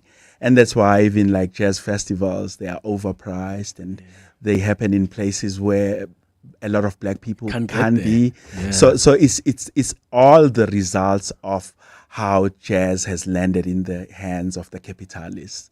And so as an aesthetic, then it's misunderstood because we don't hear it often enough. It's not popular enough. And it came out as a popular music. Ooh. So these are just part of the politics of Euro-American powers. How do we change that then? How do we ensure there's more access to the masses and not the chosen few? Because, I mean, it's gotten to a point now where it's such an exclusive genre that, you are like, you're so mature. It's elite. Yeah, and that's problematic. This is a people's music. It comes from the blues. It comes from a struggle. In fact, it comes from dislocation when you are taken as a slave and reduced to a non-being. And how do you respond to that? You're locating home. So it's a music for the ones on the other side, actually. So I think it's this exoticization. What brings it there is because now jazz musicians, and I'm not excluding myself, are starting to perform. And when you perform, then you deserve an exhibition. Then you're going to be exhibited. But when you're doing community work, you do not require a big stage. You'll always just be doing community work. So part of my program is to be very intentional about playing. There are places where I always go play. Go Tembisa, or go Mamelodi, go Kukuletu, everywhere, where the people are, So we have to make an effort to be in those spaces. Yeah, Tsapo says, Clement, this man's knowledge is out of this world. Please, can you ask him who did he who grow up listening to, who influenced the kind of journey he's on now, in terms of just the artists you were listening to? Oh, man, so many. I think it's fair to start with my grandmother. And then my mom was my first piano teacher and I guess the greatest teacher I've ever known. And she's an artist. She has an album. She just released like 3 years ago, her first album. Oh, really? Her name is Noma Jerusalem. People don't know this. So you can find my mom's music and you can trace like the core foundation of my inspiration. Did you work with her on that music? Yeah, I mean, me and Omagugu are doing backing vocals. Yeah. The kids were recording, so it was really a family project. Nice. So, but then I have all of these other influences like Obabu Begi Mselego, Mambu Simhlong, Obabu Temamkiza, Obabu Philip Tabane, and all the people, even my friends, like my peers that inspire me. So many people. Yeah. Siyabonga. And then someone else was asking about just music and spirituality. Your work often draws deeply from Zulu culture, spirituality, ancestral traditions. Can he please explain to us whether that is an intention even going forward? Is that what's always going to define his music? Right. Well, it's stemming out of this kind of problematic word, the Zuluness, right? But it's really interested in the intersections. So, for instance, in my PhD dissertation, I deal with Malopo or Malombo and the concept of Mato, which borrows from the Venda traditions and Bapedi traditions. So I'm really interested in the intersections of where Ndu really enunciates and Ndu speaks to a much broader history of blackness and movements of black people. So I think the future is expanding more. I mean, I'm interested a lot in the Yoruba symbolism, for instance, you know, and I draw a lot there. Even when you look at my covers, I'm interested in Kemetic knowledge, for instance. So I'm really interested in black knowledge systems and their origins. Yeah, Nduduzo, you've really left us with a lot to think about. It's always so insightful talking to you, man. It's never enough time. I'm going to bother you a lot to bring you back to come and help us. We should do it again. Yeah. But I know before we leave that people are excited about this Rea Matambo song that came out. So FKA Mash did a remix, and there's just something beautiful about how jazz songs are being immortalized in the dance space, and I'm really excited for that. And if you want to experience some of that magic, of course, you're coming to the Cape Town Jazz. Yes, because you're going to have a little thing there with Black Coffee. Right. When is that again? I think it's on the 25th. Yeah, 25th of this month. Right. All right. That's going to be incredible. Thank you so much for coming through, brother. And all the best. Thanks for having me always. It's 11 o'clock, time for the news, and this Eyewitness News is brought to you by cars.co.za. Let cars.co.za find what moves you. This is EWN. Good morning, I'm Sfiso Zulu. Children in the Eastern Cape have returned to school amidst growing concerns about their safety in Matatiele. The rape of a 7-year-old girl in the community has sparked tensions and public outrage across the country. The child was harmed allegedly on school grounds in Matatiele last year. 2 other children, aged between 6 and 7 in the community, were found to be victims of rape. Zolega Kodashe has more from the area. In the crisp morning air of Matatiele, feet pattered down the streets once again, school uniforms neatly pressed, backpacks slung over shoulders, and hopes stitched quietly into each step. It's the first week back at school, and classrooms in this rural Eastern Cape town will be filled with chatter, some reflecting on the short holiday and some on recent events in the area. But behind the innocent exchanges and laughter between pupils, a dark reality clings to the community. One that parents and learners alike are acutely aware of. Parents are anxious and scan faces with suspicion, expressing an unwillingness to delve into the rape of a 7-year-old girl allegedly on the premises when approached by Eyewitness News. This feeling of unease was evident yesterday when parents came to monitor the situation at the institution, according to senior management. It's expected that this worry will continue hovering over this community until an arrest is made. Zolega Kodashe, Eyewitness News, Matatiele in the Eastern Cape. Staying in the Eastern Cape, Parliament has heard that the billions owed to the province's health department to claimants in the medico-legal cases is impacting service delivery. In the past financial year, unpaid claims stood at almost 23 billion rand, which is not budgeted for. Briefing the Select Committee on Finance on audit outcomes for the province, the Auditor General's office says it is concerning by what is described as an unimaginable balance. Lindsay Dentlinker reports. The Eastern Cape Health Department has received a qualified audit report from the Auditor General's office for the 2023-24 financial year. Business unit leader in the Auditor General's office, Tobile Nteta, says paying out medico-legal claims is giving rise to a number of accounting irregularities. What they end up having to do then is pay through money that was budgeted for service delivery, and they end up having to settle these medical legal claims. So you find non-achievement of targets, you are finding unauthorized expenditure. He says poor record keeping is also making it difficult for the department to defend the cases in court. The investigations around identifying the responsibility and who should have done what also take long. The AG's office says its visits to health facilities revealed near non-existent use of information technology in the administration of medicines, while patient information is still being recorded manually. Lindsay Dentinger, Eyewitness News, Parliament. President Cyril Ramaphosa has welcomed police projects aimed at using technology to compensate for the lack of resources. One of the projects that have been put forward is to digitize the docket management system with the assistance of the private sector. Ramaphosa revealed this during the launch of the first policing summit in Campton Park, where he admitted that despite budget increases, the SAPS remains under-resourced. Even as the South African police budget has increased over the past 10 years, the reality is that the number of police personnel has been declining while the country's population has been growing. The resources of the police are stretched extremely thin.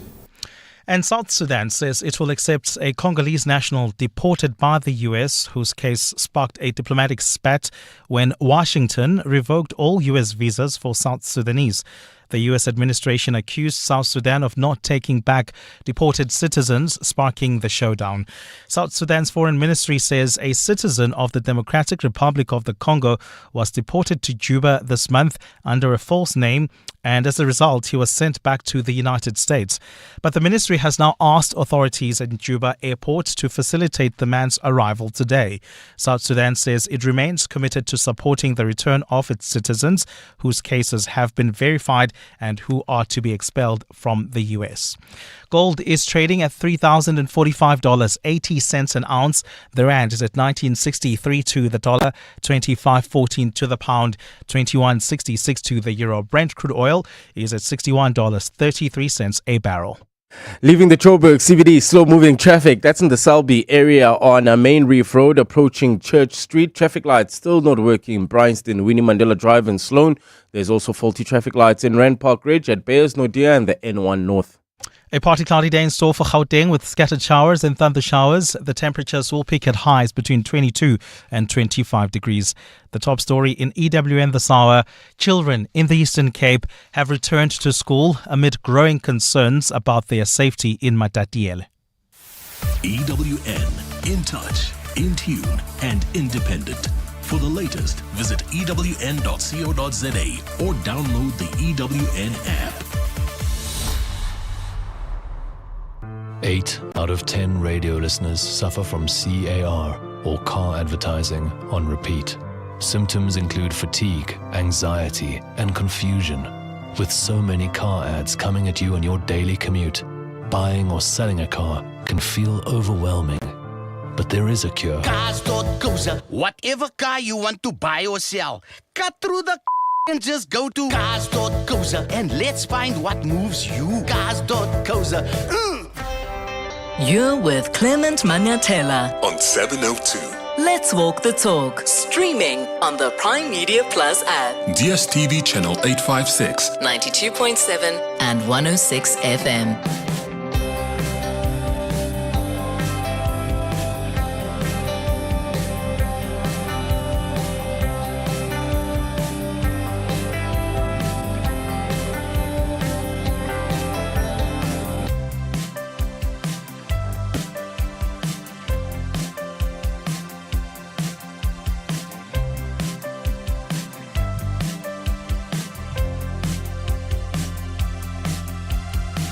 Seven minutes after 11 o'clock. Dumelang, welcome to the third and final hour of the Clement Manyathela Show.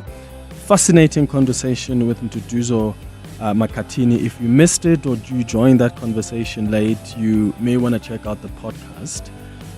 He is really an incredible artist. He's got a unique and fascinating understanding of music. I always enjoy exploring his philosophy around music. So I hope that was insightful for you as well.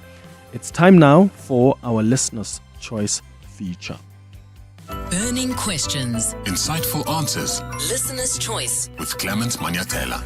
So, on our Listener's Choice feature today, we're discussing the bracket creep. It's essentially increased tax liability that results from a rise in income. One of our listeners asked that we bring in an expert who can explain how some tax payers will be affected by this following the finance minister's tabling of the budget. Remember, when he tabled the budget, he announced or recommended that the tax brackets will not be adjusted for inflation, which is worrying because without inflation adjustments to tax brackets, many South Africans will be paying more income tax despite no real increase in their spending power. And that's why some economists often call this taxation through inflation. So if you have received a salary increase or you're due for an increase this year,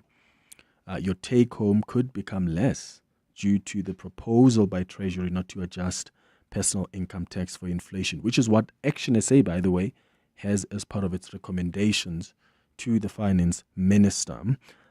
So that's what we're talking about this morning. So if you've got any questions about this, you can call us on 011-883-0702. If you want to send a WhatsApp voice note, that number is 072-702-1702. I've heard that some people have already picked up these effects of this non-adjusted personal income tax. And the problem here is that while you get less, the state is generating more. So how does it all work? We've got Avi Kay, who is the CEO of Isihlangu Financial Services, joining us via Zoom. Avi, thank you for making time for us. Good morning. Clement, it's great to be with you. Thank you. So let's maybe start, because I gave my basic understanding there of this budget creep. Can you just explain what it is and why we should be concerned about it following the finance minister's tabling of the budget?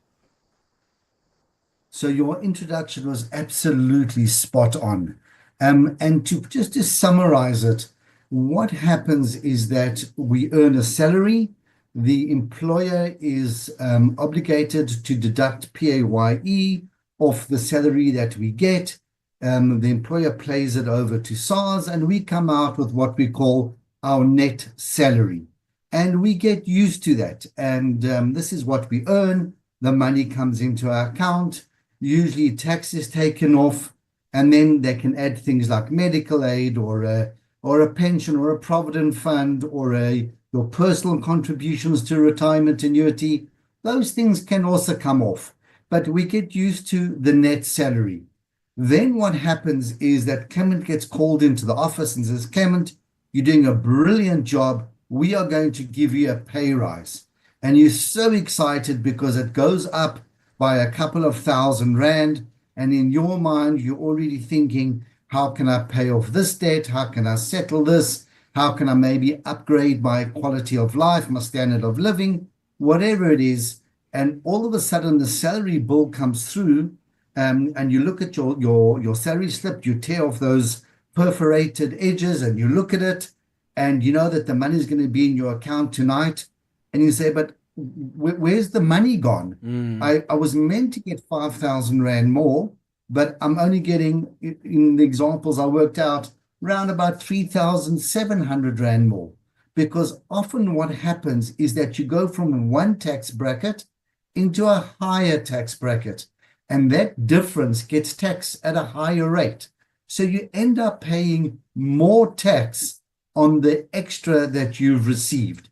It could be that you stay within the same tax bracket, but often it pushes you into a next tax bracket, which means you do technically come home with more, but it's less than one often expected. And this is something that when I see it or when it's discussed with me, honestly makes me a little bit frustrated, because ultimately this is something that should be discussed between employer and employee, especially if the employer knows that the employee is a bright individual doing their best, but tax numbers, this type of stuff, is not what they do on a daily basis. And you're giving them an increase. The average person would think, oh, that extra is coming into my pocket. Yeah. I really believe it's incumbent upon employers to sit down and say, Clement, this is what your increase is going to be. Here's what we call a dummy pay slip. It means that because of the increase, this is the tax you're now going to pay. You might pay more on your pension fund, etc., etc., and therefore you'll only come home with this. At least you know what it is. There's another scenario which is even more comfortable, where a lot of employers these days, especially in smaller companies where you've got really bespoke people you want to keep them happy, and you want to avoid any misunderstandings. You say, I'm going to give you an increase. The increase for you in your pocket will be X. The effect for us as a company will be Y, because we now have to pay more PAYE. So your gross salary has gone up, but we're showing you upfront what we are, by our increase, what you're going to get. And like that, you just avoid a whole lot of issues. And it's really pretty straightforward when you sit down and do it.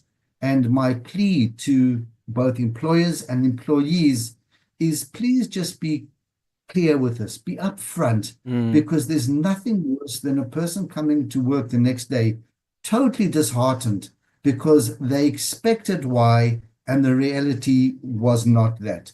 That can be cleared up front by just sitting down with HR, doing a dummy pay slip and say, because we value you, this is what we're increasing your salary to, and you can tell your family, this is what you bring. Yeah, well, some employers will not want to do that, because if really I'm going to end up paying more tax, but I'm taking home less, I'm going to ask them, okay, what's the point of this increase if I'm really not going to see the benefit of it? What do you say to people who have received a salary increase, or they're due for a salary increase this year? Are you advising them that go talk to your employers about it, do that dummy sleep, because you may have this idea that, you've made your own calculations, but in fact, based on what the finance minister has proposed in that budget, which seems to be what will come into effect, you may want to go check with your employers what this means. 100%. And Clement, it's, whether the minister does or doesn't change the tax brackets, it does have an effect, but the principle remains the same. I remember the first time as a young financial planner in Sage Life, which was many years ago, we had a wonderful receptionist lady, and we all, just asked that, can she get an increase? Really just adds value to our businesses. And she got this beautiful increase. The next day I walked in and I looked at her and I said, so what is it like when it hit your bank account? She says, I barely even noticed it. And even though I'd done the academia behind it, I'd never actually really seen it in real life. And when I saw her face, I almost said to myself, I'm always going to make sure that when I employ people, I always negotiate this upfront.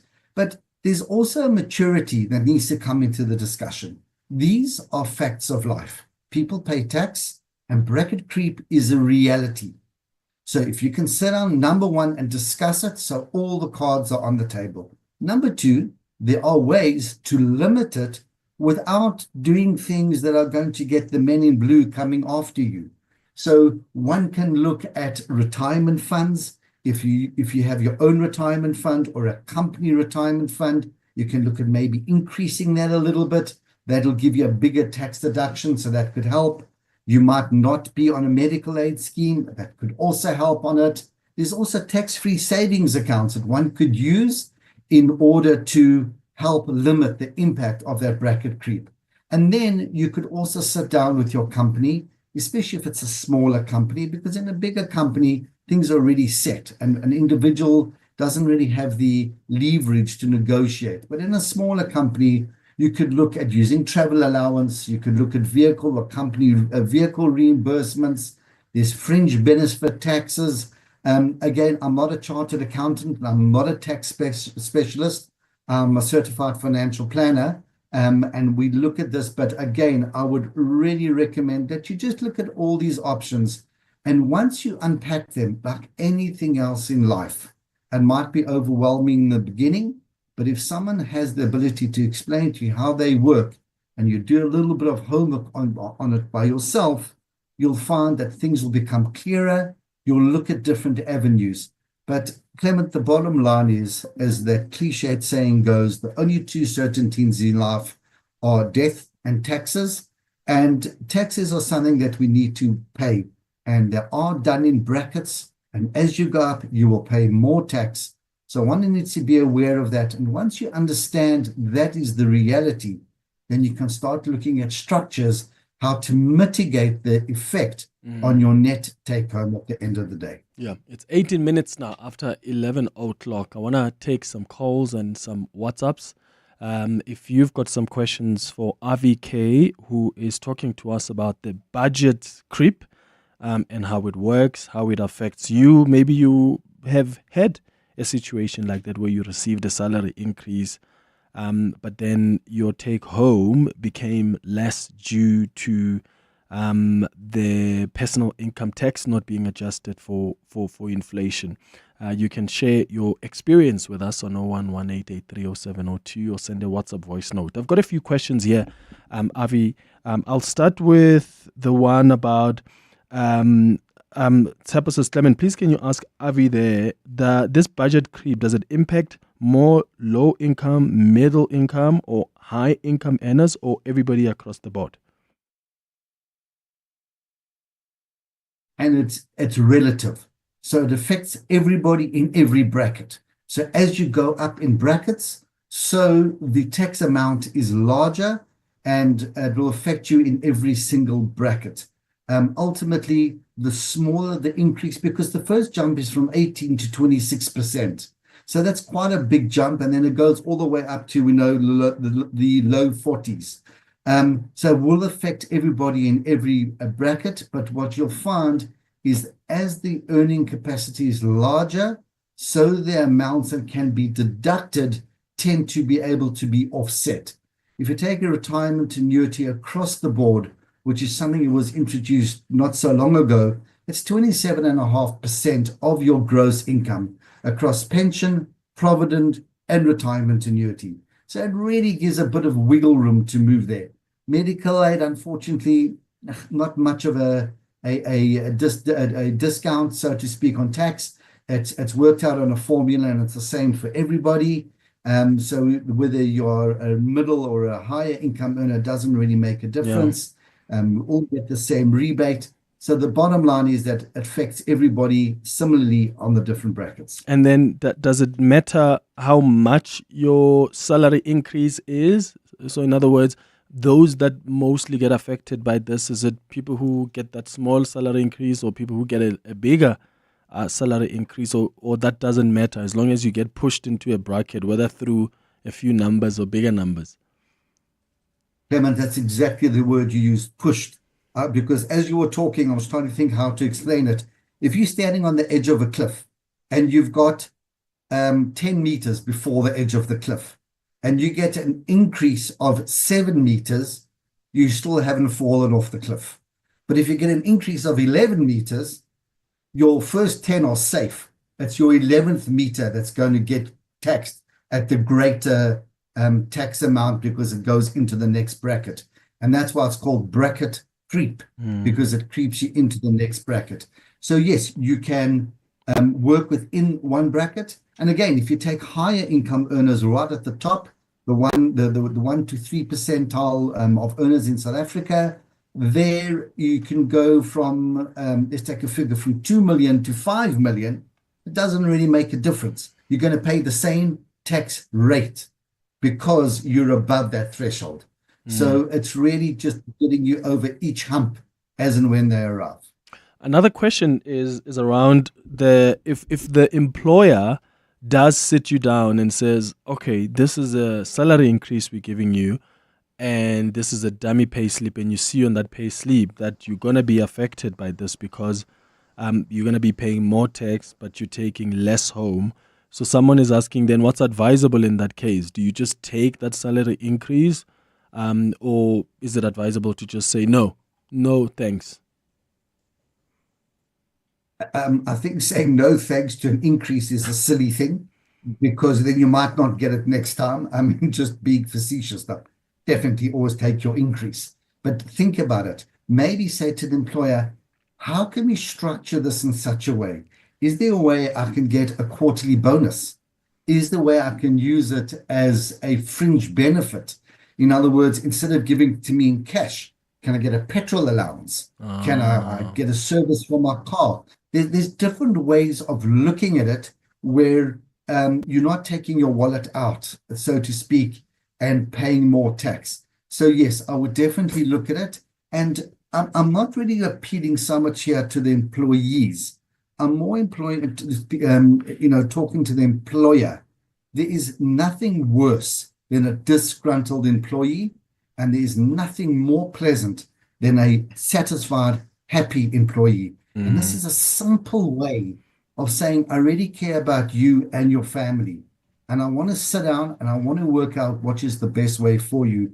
Now, Clement, we just need to take another thing into consideration here. Forget the bracket creep, for example. If you speak to any South African, they'll tell you that the cost of living goes up on an ongoing basis. Their 100 Rand when they walk into a store is worth less on an ongoing basis. So let's take in a scenario where you've got a person working for you. This lady earns 25,000 Rand, and you now give her a 10% increase of 2,500 Rand. And let's ignore tax for the moment. But now her little blessing, her little child, is now going to first year school. And school costs 3,000 Rand. So what's happened in this lady's life in reality is she's gone backwards by 500 Rand because her monthly expenses have gone up by 500 more than the increase. Plus, she's got the inflation. She's got things costing more at the store. And if employees would just stand back and say, wow, not only has she not got an increase in real terms because of her life circumstances, but she's gone backwards and the cost of living has gone up. That doesn't mean that employers need to give 20, 30% increases. I'm not advocating that. I'm advocating that one needs to understand those who help your business grow, those who grease the wheels of your livelihood, and understand their needs and maybe sit down and work out a way that is best for them, because there is nothing worse than looking at someone in the eyes, knowing that they are eating a piece of bread with peanut butter on it instead of whatever else people are eating, simply because they can't come out. How do you expect them to be productive? And I know it's also esoteric for some people, but the bottom line is that this is not dark magic. It's not a secret science. That's reality. And if we sit down and we work it out together, we'll find that there is a way within the confines of the reality that tax is here to stay. All right, let's go to some WhatsApps. Clement and your speaker. So he says there's two things that are certain in life, and that is death and tax. Not everywhere. Arab countries don't pay tax. And I just want to ask him, what's his view, or how does it work in countries that don't pay tax, but you still get your full salary? What are they doing differently to countries that are just taxing to survive? There's countries like Saudi Arabia or Arab countries, they don't charge tax. So how do they do it? And why do we, the non-Arab countries, have to suffer with such high taxes? How do they do it? Just please ask him. Good morning, Clement. You're speaking to Source of Ear from Saralton. I work for an organization that's split into two. There's support structure and then there's operational structure. So the salary negotiations are run parallel. What I want to ask from Mr. K is, after the salary agreements for both support and operations bargaining units have concluded, does he mean when he says that the employer has an obligation to inform the employees of the changes? And I want to also acknowledge that the mandatory deductions will at some point tolerate regardless of which bargaining unit you are from. So does that mean that either in the form of an employer representative or the union representatives, that they need to run sessions where they now tell us about the changes that will come with the agreements in terms of what we will be taking home after the tax? Because I suppose the tax will also increase based on the agreements. Thanks, Clem. Great questions. Thank you, guys. Yeah, Avi? Great. So Clement, let's answer the first question first. So I didn't get the lady's name. An absolutely phenomenal question. But we need to take a step back and look at it. The Arab countries, the Emirates, Saudi, all those places are they are not the norm. They are the exception to the norm. Most first world countries, or every first world country in the world, except for those type of countries and certain small places where there are tax havens, so to speak, pay tax. In order for a country to operate, to do simple things like, well, seemingly simple things, electricity, water, security, infrastructure, airports, all that comes from taxpayers' money. The government itself is not a business, doesn't generate income. It manages the income that it receives from its citizens, and it pays for those services that it is obligated to provide to the citizens. So that's the way it works in the norm. If you take those countries that we were speaking about, Saudi and living in a place like Dubai, there they almost started from an individual family, from a monarchy, from an individual group of people who wanted to build their economies separate from being reliant on oil only. And first of all, it just shows that when you put your mind to something, what you can do. And the way to attract people to come and to create businesses in their countries was by saying that we're not going to tax you. You can come here and you can benefit from it. The taxes, therefore, are more indirect through the services and utilities that you use. I wish I could say that South Africa doesn't need to tax, but we are like every other country in Europe, the UK, America, South America, Australia. Taxes are the engine room of what gives the energy to a country to run. What's important, though, is that it's managed correctly. And, a simple thing, if you just work out, if every manager if every minister in the government swapped their cars for Toyota Corollas, and we took that money and we put it directly into education, how many hundreds of thousands, if not millions, we would have to spend on education. So it's those things that are more important than whether we are taxed or not taxed, because we're going to be taxed, how it's used. And then Soso's question really knocks on the head exactly what I was saying before. Here you've got massive structures with a massive company, so to rather. You've got two structures. You could have multiple structures. If you look in mining, you've got different structures. You've got management. You've got those who are professional. You've got those who are doing manual work. And each one has a different negotiation as to what the salary should be. And we're all well aware of how much disturbance that's caused in the job market. The most important thing and the responsibility of the unions, all the representatives that are going to negotiate, is that they get a clear mandate from their representatives as to what they're looking for. And together with that is the responsibility to monitor and to taper the expectations. If you want us to go and to negotiate for you for a 35% increase, we're wasting our time.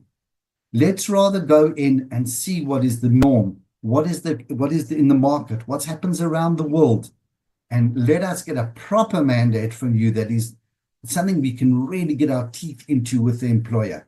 And then we need to come back and explain. The expression I often use is that when you're going to speak to blue collar workers, guys who've worked the whole day in a factory, and they just want to understand what's going on. Don't walk in your Armani suit and your polished black shoes and your briefcase and stand on a pedestal and talk down to them. Because before you... Oh, we've lost there. But Aki, I think, Avi, I think we got the point there. Thank you so much for your time. Avi Kay, CEO of Isihlangu Financial Services. Maki, here's the latest in Eyewitness News headlines. Good morning. Thanks, Clement. Good morning. We begin with breaking news. The Pretoria Magistrates Court has granted bail to the 41-year-old bouncer arrested in connection with the assault at the Zanzu nightclub in Soweto. The Congolese national applied for bail after his arrest last month. The court has found that his release is in the interest of justice. President Cyril Ramaphosa's office says he did not sign for the deployment of soldiers to monitor gender-based violence demonstrations in the Eastern Cape. Concerns were raised after SANDF members were seen in Matatiele yesterday, where people were peacefully marching in support of a 7-year-old child who was raped in the area. Eyewitness News understands that the soldiers were standing at the side of the road to allow police to clear the path for SANDF members who were en route to a border post nearby. And in the Western Cape, there have been numerous reports of large-scale flooding in a number of informal settlements across the Cape Metropole following recent heavy downpours. Piketberg and Porterville are among the hardest hit by the inclement weather, leading to the West Coast disaster management teams appealing for assistance from the gift of the givers. This as heavy rains wreaked havoc across various parts of the province yesterday. Those are the headlines. This Eyewitness News and more at midday or as it happens. EWN Traffic. In Calvin, there's bumper-to-bumper traffic. This is on Marlborough Drive between the N3 and the M1. Please avoid that route if you can. That's driving through the Marlborough Gautrain station. Otherwise, the rest of 702 land not looking too bad. No serious accidents have been reported at this hour. Just look out for those faulty traffic lights though. In Bryanston at Winnie Mandela Drive and Sloan, Alex, Marlborough Drive and Far East Bank. Also traffic lights out of order in Rand Park Ridge at Bears, Nodia and the N1 North. I also see some delays. That's if you are leaving the Joburg CBD on the M2 westbound between the Crown Interchange and Main Reef Road. I'll have your next Eyewitness News traffic update just after 12. There's more EWN on air, online, and on the EWN app. John Perlman. Weekday afternoons, 3 to 6. 25 years since the first accusations levelled against the late Hansi Cronje. Looking at where cricket stands now, all those years later, in regard to match fixing. Organised crime, regardless of what type of organised crime, evolves. And these individuals have become very tech savvy, so they're trying to use technology to stay ahead of detection. And so when we look at this, we're looking at cricket, but this is far broader than just cricket. Karen Dolly, award-winning journalist and author. John Perlman. 3 to 6 on 702. Choose your health. Choose Clicks with a wide range of self-medication savings such as Sinatap nasal spray for 69.99, a Muco 610 effervescent tablets for 152 Rand, and Nexipraz OTC 20 milligram 14 tablets for 139 Rand. Try the new OptiHealth supplement range, formulated with high potency ingredients to support your health wellness needs. Choose your health. Choose Clicks. Feel good, pay less. My family's struggling with snotty noses and phlegmy coughs. Oh no! Have you tried ACC? ACC 600 is a convenient one-a-day effervescent tablet from 14 years of age. Or now also in a no-water-needed, fruity-flavored sherbet-like granules that dissolve in your mouth. Ideal for the on-the-go adult. Ask for ACC 600 effervescent or oral powder at your nearest pharmacy to get rid of the snotties and phlegmings. And trust, if it doesn't say ACC, it's not ACC. What is your money doing right now? Is it lazing around in that other account because you're not sure where to move it for premium growth? Well, let's make it work hard in a Standard Bank Money Market Select Investment Account, where we'll grow it with a nominal interest of up to 7.9% on a minimum deposit of 100,000 Rand. Plus, you get access to your funds anytime. Open yours online or on our app today. Standard Bank is an authorized FSP and registered credit provider. T's and C's apply. Small business owners juggle a million roles in one, and And that's what makes them one in a million. The 702 Small Business Awards, brought to you by MTN, asked you to tell us all about that one SME that just stands out. And this week, we're announcing the finalists on 702 Breakfast with Bongani Bingwa from 6 a.m. and 702 Drive with John Pullman from 3 p.m. Visit primemediaplus.com to find out more about the finalists in the 702 Small Business Awards, brought to you by MTN. T's and C's apply. The Sharing Space On the Clement Manyathela Show. 702. 22 minutes before 12 o'clock. Time for the sharing space. This is a feature that we do every Wednesday around this time, where we share our stories. Stories that happened at home, at work, on holiday, whatever you want to share with us. You want to share with the 702 family. So you can send us an email if you have a story you want to share with us, or maybe you're seeking advice from the 702 family. You can send an email on cm@702.co.za. So what story do we have today? We've got a voice note that we're going to play for you now. And at the end, I want you to weigh in. I think it's really fascinating because it's asking some questions that I think a lot of us have been asking ourselves. Maybe some of us have even considered similar things. So let's pay a close attention to what this listener is sharing with us. And if they're asking for advice, please feel free to give us a call or send a WhatsApp voice note to give them advice, or just to simply share your experience. Here we go. Hi, Clement. I hope you are well. So my husband and I spent a long time looking for a helper for our household, and we finally found one 6 months ago. I found a lady in her late 20s because I wanted to give young women an opportunity. Previously, we have had older women helpers, but sometimes they have had challenges with being active and agile with our kids. We have 3 kids, the youngest of which is 2 years old. Our problem is that our new helper has been very inconsistent in how she shows up for work. Over the last couple of months, she has not showed up on Mondays or Fridays every week. She always has an excuse about why she wasn't at work. Recently, she didn't show up for a couple of days. During the time, she was posting on her WhatsApp status quite a lot, and one of the pictures she posted seemed to be of her hanging out with a group of friends. When she came back to work, she made another excuse about why she had not been at work. I am tired of her stories, and I really regret hiring a young person. I also want to confront her, but I don't want to fight with her because I feel it would be a waste of time. Can your listeners tell me what they consider when hiring a helper? Does age matter? Thank you. All right, thank you so much for that. So you have hired a helper who is in their late 20s. I think that's incredibly young, but they're in their late 20s. You say you previously have hired older women as helpers or as domestic workers, but you felt that they were not agile. And this lady who is in her late 20s has been inconsistent with how she shows up at work. Sometimes she's late, Fridays and Mondays, and sometimes she comes up with all sorts of excuses. But then you see her posts on social media or on WhatsApp statuses hanging out with friends. And from the sense I'm getting is you probably are regretting hiring a younger person. So let's put it out there to our listeners. One, Anonymous is asking here if, I think she's still struggling with how she even raises this with this younger helper. Do you sit her down? Do you fire her? Or do you just revert back to older helpers? What's your approach in your household?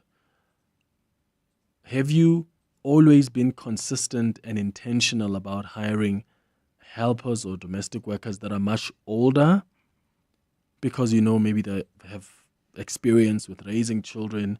Because Anonymous says her worry was that the older helper they had was not agile and active and they wanted to try out this new younger ones. So what do you prefer? And have you had experiences with younger helpers or domestic workers? What was that experience for you? What works better? Give us a call on 011-883-0702. You can send your WhatsApps on 0727021702. I have had a younger helper before, and I have since taken a decision that it's not going to work for me, because I do think that they've got competing interests and they're not able to fully commit. But that's just my experience. I know there are probably other people out there who've tried younger, domestic workers who have been quite efficient. Please share those positive stories with us as well. But sometimes, the younger ones, there are benefits, there are positives and negatives. I mean, I've had a younger helper tell me on my face that I have a crush on you. And I felt very uncomfortable, comfortable with that. And I thank goodness, because I also didn't have the bravery to also say to someone, okay, I don't think we can work together because now you're creating an awkward situation. And there are other things that I picked up happening in the house, right, that were worrying. So when she said that to me, then I thought, that's it. I don't think this is going to work. But also, I don't want someone to lose a job over that. I don't want someone to lose a job just because they seem to have feelings for their boss or whatever, however way you want to describe it, right? Thank goodness I ended up moving from the place, which worked better as an excuse for not taking her with. What have been your experiences? That was my experience, that I felt some of these younger ones will say these things to you or do certain things because they are also so brave to just do what they want and say what they want. And they forget that there's a professional relationship that exists here. So what are your experiences? Let's start with you, John, calling us from the Vaal. Good morning. How are you, Clement? Good, man. What's your experience? Listen, I think you gotta choose your struggle, because I had an older one, Mary Elizabeth. I loved her to bits, but Mary Elizabeth was acting like my mom. Mary, she was my mom. Mary Elizabeth would come and reprimand you of certain things and this and that. So I'm saying you need to choose. If you have a younger one, you'll have a problem of her not coming to work, stealing, some still. But I'm just saying you need to choose which one you're gonna be able to live with. A mother who's gonna play a mother figure to you, or a young one who's gonna be off. Mary Elizabeth never went off. She's always at work. But I can tell you now, I can't. She sits me down, John. You cannot do 1, 2, 3, 4. This and that and that and that. So I'm just saying, everyone must choose a struggle. Hey, May Elizabeth, what about a therapist and a mother at the same time? Oh, John, thank you for that experience calling from the Vaal. You see, and that's something perhaps you experience with the older helpers, is that sometimes they overstep. They want to advise you. I mean, if I didn't sleep home for the past 2 days, May Elizabeth now must sit me down and say, why didn't you sleep at home? Huh? Or if May Elizabeth has seen 2 different people in the house in a space of 2 months, I don't know, whatever, or 6 months, now May Elizabeth must sit me down and say, hey, why is there a different person here? What happened to the other person? No, I think you're here to do a particular work, and we must respect those boundaries. What's your experience? Do you prefer younger or older helpers? Anonymous East Rand. Oh, image. These young ones, no. I've had one, tried on my clothes, was a bit too friendly, with my husband. No, she needs to get rid of her fast. So I always just prefer someone older. In terms of, someone being active with your kids, that's your job. That's not the nanny's job. Yeah. When you say she was too friendly with the husband, I've heard that as well from some of my female friends who've tried the younger ones, who say, hey, sometimes they get too over familiar with the husband, where you don't even share that relationship with them, but they're closer with the husband. And my response was always, maybe you are closed off. Maybe your husband is more generous, more talkative, cares about the helper, wants to ask them about, their own personal life, like, what did you study? Where do you come from? And maybe you're closed off. That's why they gravitate perhaps more towards your husband. I don't know. What's your position on that? Is that something you've experienced where the younger ones feel like they're gravitating more towards your husband and that made you feel uncomfortable, or they were just too over familiar? I mean, trying out your clothes? No ways. Oh, Clement, this thing of people, especially the young couples wanting to hire young people. My line manager was looking for a nanny last year. And she came to work excited saying, "Oh, I found this 20-something-year-old from the Eastern Cape." And I was like, "Are you sure? Girl, are you sure?" Firstly, besides them going and partying and coming back with stories, young people, bazotatsela indoda, So I just think it's just not a good idea to get a young person as a helper because they have a social life, they want to go have fun. So yeah, not a good idea at all.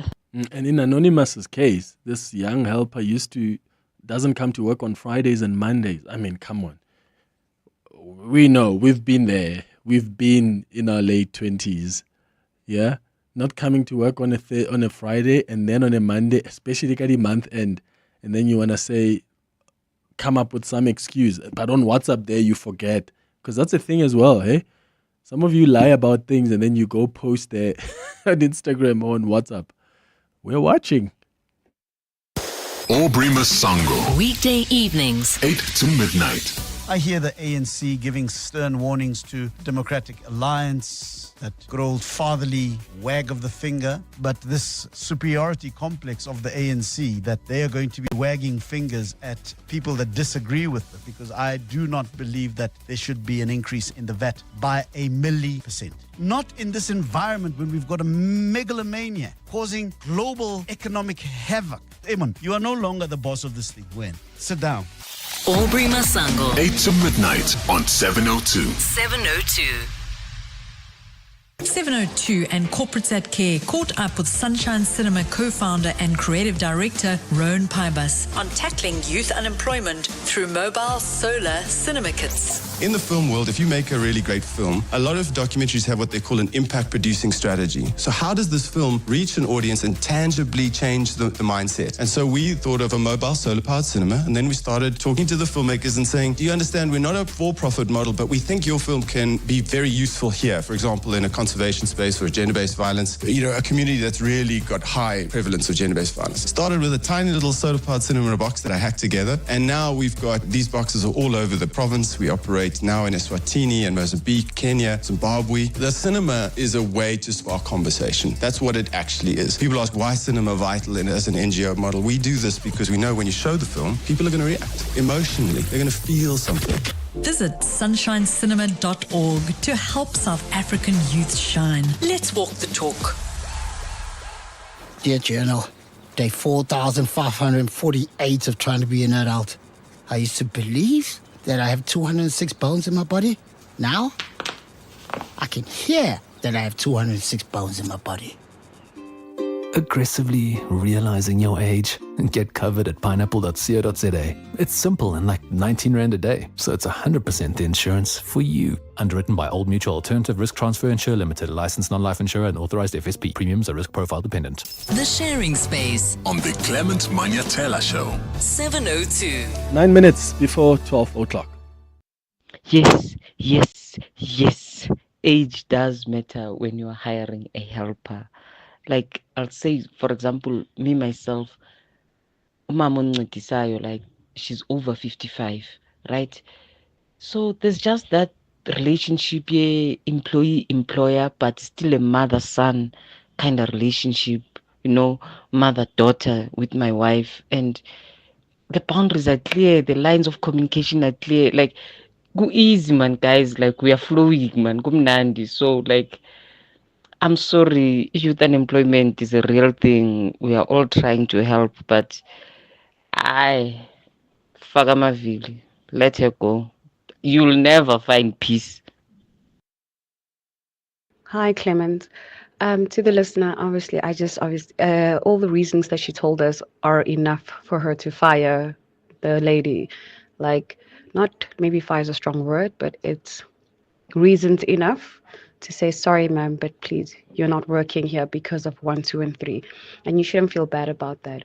Service is service, and if she's not delivering, it's that simple. You have to let her go. Hi, Clement. As for me, the elderly ladies, I realize that when I'm giving them instruction, they look at me like they know what they do. I mustn't give them instructions. They kind of like give me an attitude. You know, the younger ones, I had one and I realized was a no-go area. Yeah, they're just not fully committed. And the younger ones, yeah, there's just bad reputation. Yeah, and I think the dynamic also with the older generation is when you're giving them instructions, sometimes like, I'm older than you, I know better, and that's where it can become a challenge as well. Hey, Yo, Clem, Tato here. The rule of thumb for me, and I insisted on it, that the woman of the house must do the hiring of the help, because generally she is in a better position to know exactly what we need and the kind of person that could deliver it and what age might work. We had a helper who was older and was a bit slower, but she was also very, very good with the kids. So kept her because the kids loved her and she was very, very good with the kids. And then not this past December, the previous December, hired a young person. In November, December, they went home and they were 2 weeks late. I told them, you'll never, ever be late again. They've never been late since. And if she told you on your face that she had a crush on you, you guys had gone too far already. Love you, Clem. yeah, I mean, there were certain things that were happening in the household, right? And I avoid confrontation at all costs. I know this is crazy, guys, but even with my current helper now, sometimes I ask my mother, I mean, I've got my mom who lives with me now, and sometimes I ask my mom, please tell her this. Please, can you tell her this? Please, mama, can you tell her to do this here? You know, and even when my mom was not with me, there was times I used to call my mother to ask her to speak to the helper, to tell her to do certain things. So it started with this person who was young, who before she even said, I have a crush on you, it started with when I walk around the house without a shirt on, like half naked. There are certain comments that get made. And I thought, okay, maybe she's just being funny. It starts there, and then you're not really thinking that's where she's going with it. And then she starts asking particular questions until, boom, that's what she says. But then what do? You don't fire someone because of that, do you? I just didn't have the bravery to say, that's it. The working relationship has ended. Thank God I moved far away from where, she could be able to come and work. So that's where that ended. Hi, Clemens. This is quite an interesting conversation. I'm a helper myself. I've been working with my boss, I think, since I was 23. I'm now turning 37 this year. Yeah, I remember the first 5 years. I mean, I used to be something else. I would not come on Monday, but my boss always took a tough stand against all that, to the point that I realized that, you know what, I'm going to lose this job and I need to change my attitude towards work. So it actually helped me in a way. I'm a better person now. I do my work. I have other ventures somewhere, so it actually helped me in a way. And well, it's something else, man. When you are young, you just don't care about anything. You don't have responsibilities or anything. So yeah, it's tricky. Clement, you're speaking to Tembi. Me, as a domestic worker, I would say age has nothing to do with what someone does. I think it is the character of that person. It has nothing to do with age. There are people who started as domestic workers at age 20, put themselves at school, educated themselves with that money, and they're doing other jobs today. So yeah. Another thing, this is a tip to all people who works as domestics. Rule number one, never Allow your employers to check your status, block them. Rule number 2, repeat rule number 1. Thanks.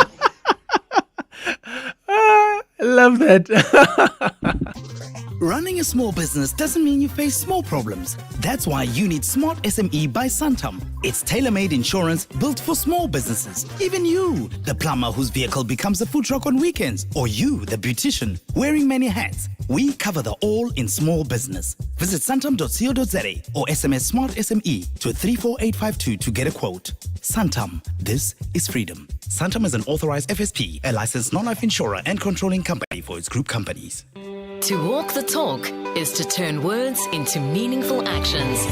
And it's what we at 702 are committed to doing every day. We're also committed to following the rules set out by the Broadcasting Complaints Commission's Code of Conduct. To give you balanced programming, fair comment, and accurate news. But if we stumble along the way and you feel we're not living up to the code, let us know on comment@702.co.za. And if after that you're still not happy, you can direct your complaint in writing to the Broadcasting Complaints Commission, PO Box 412365, Craig Hall 2024. For more, visit bccsa.co.za. Coming up next, the Midday Report with Mandy Wynn. How are you doing, Mandy? I'm good, thank you. Do you allow your bosses to follow you on social media? I don't care. They can see me living my best life. I can see them too. Works both ways. Yeah. What's coming up on the show?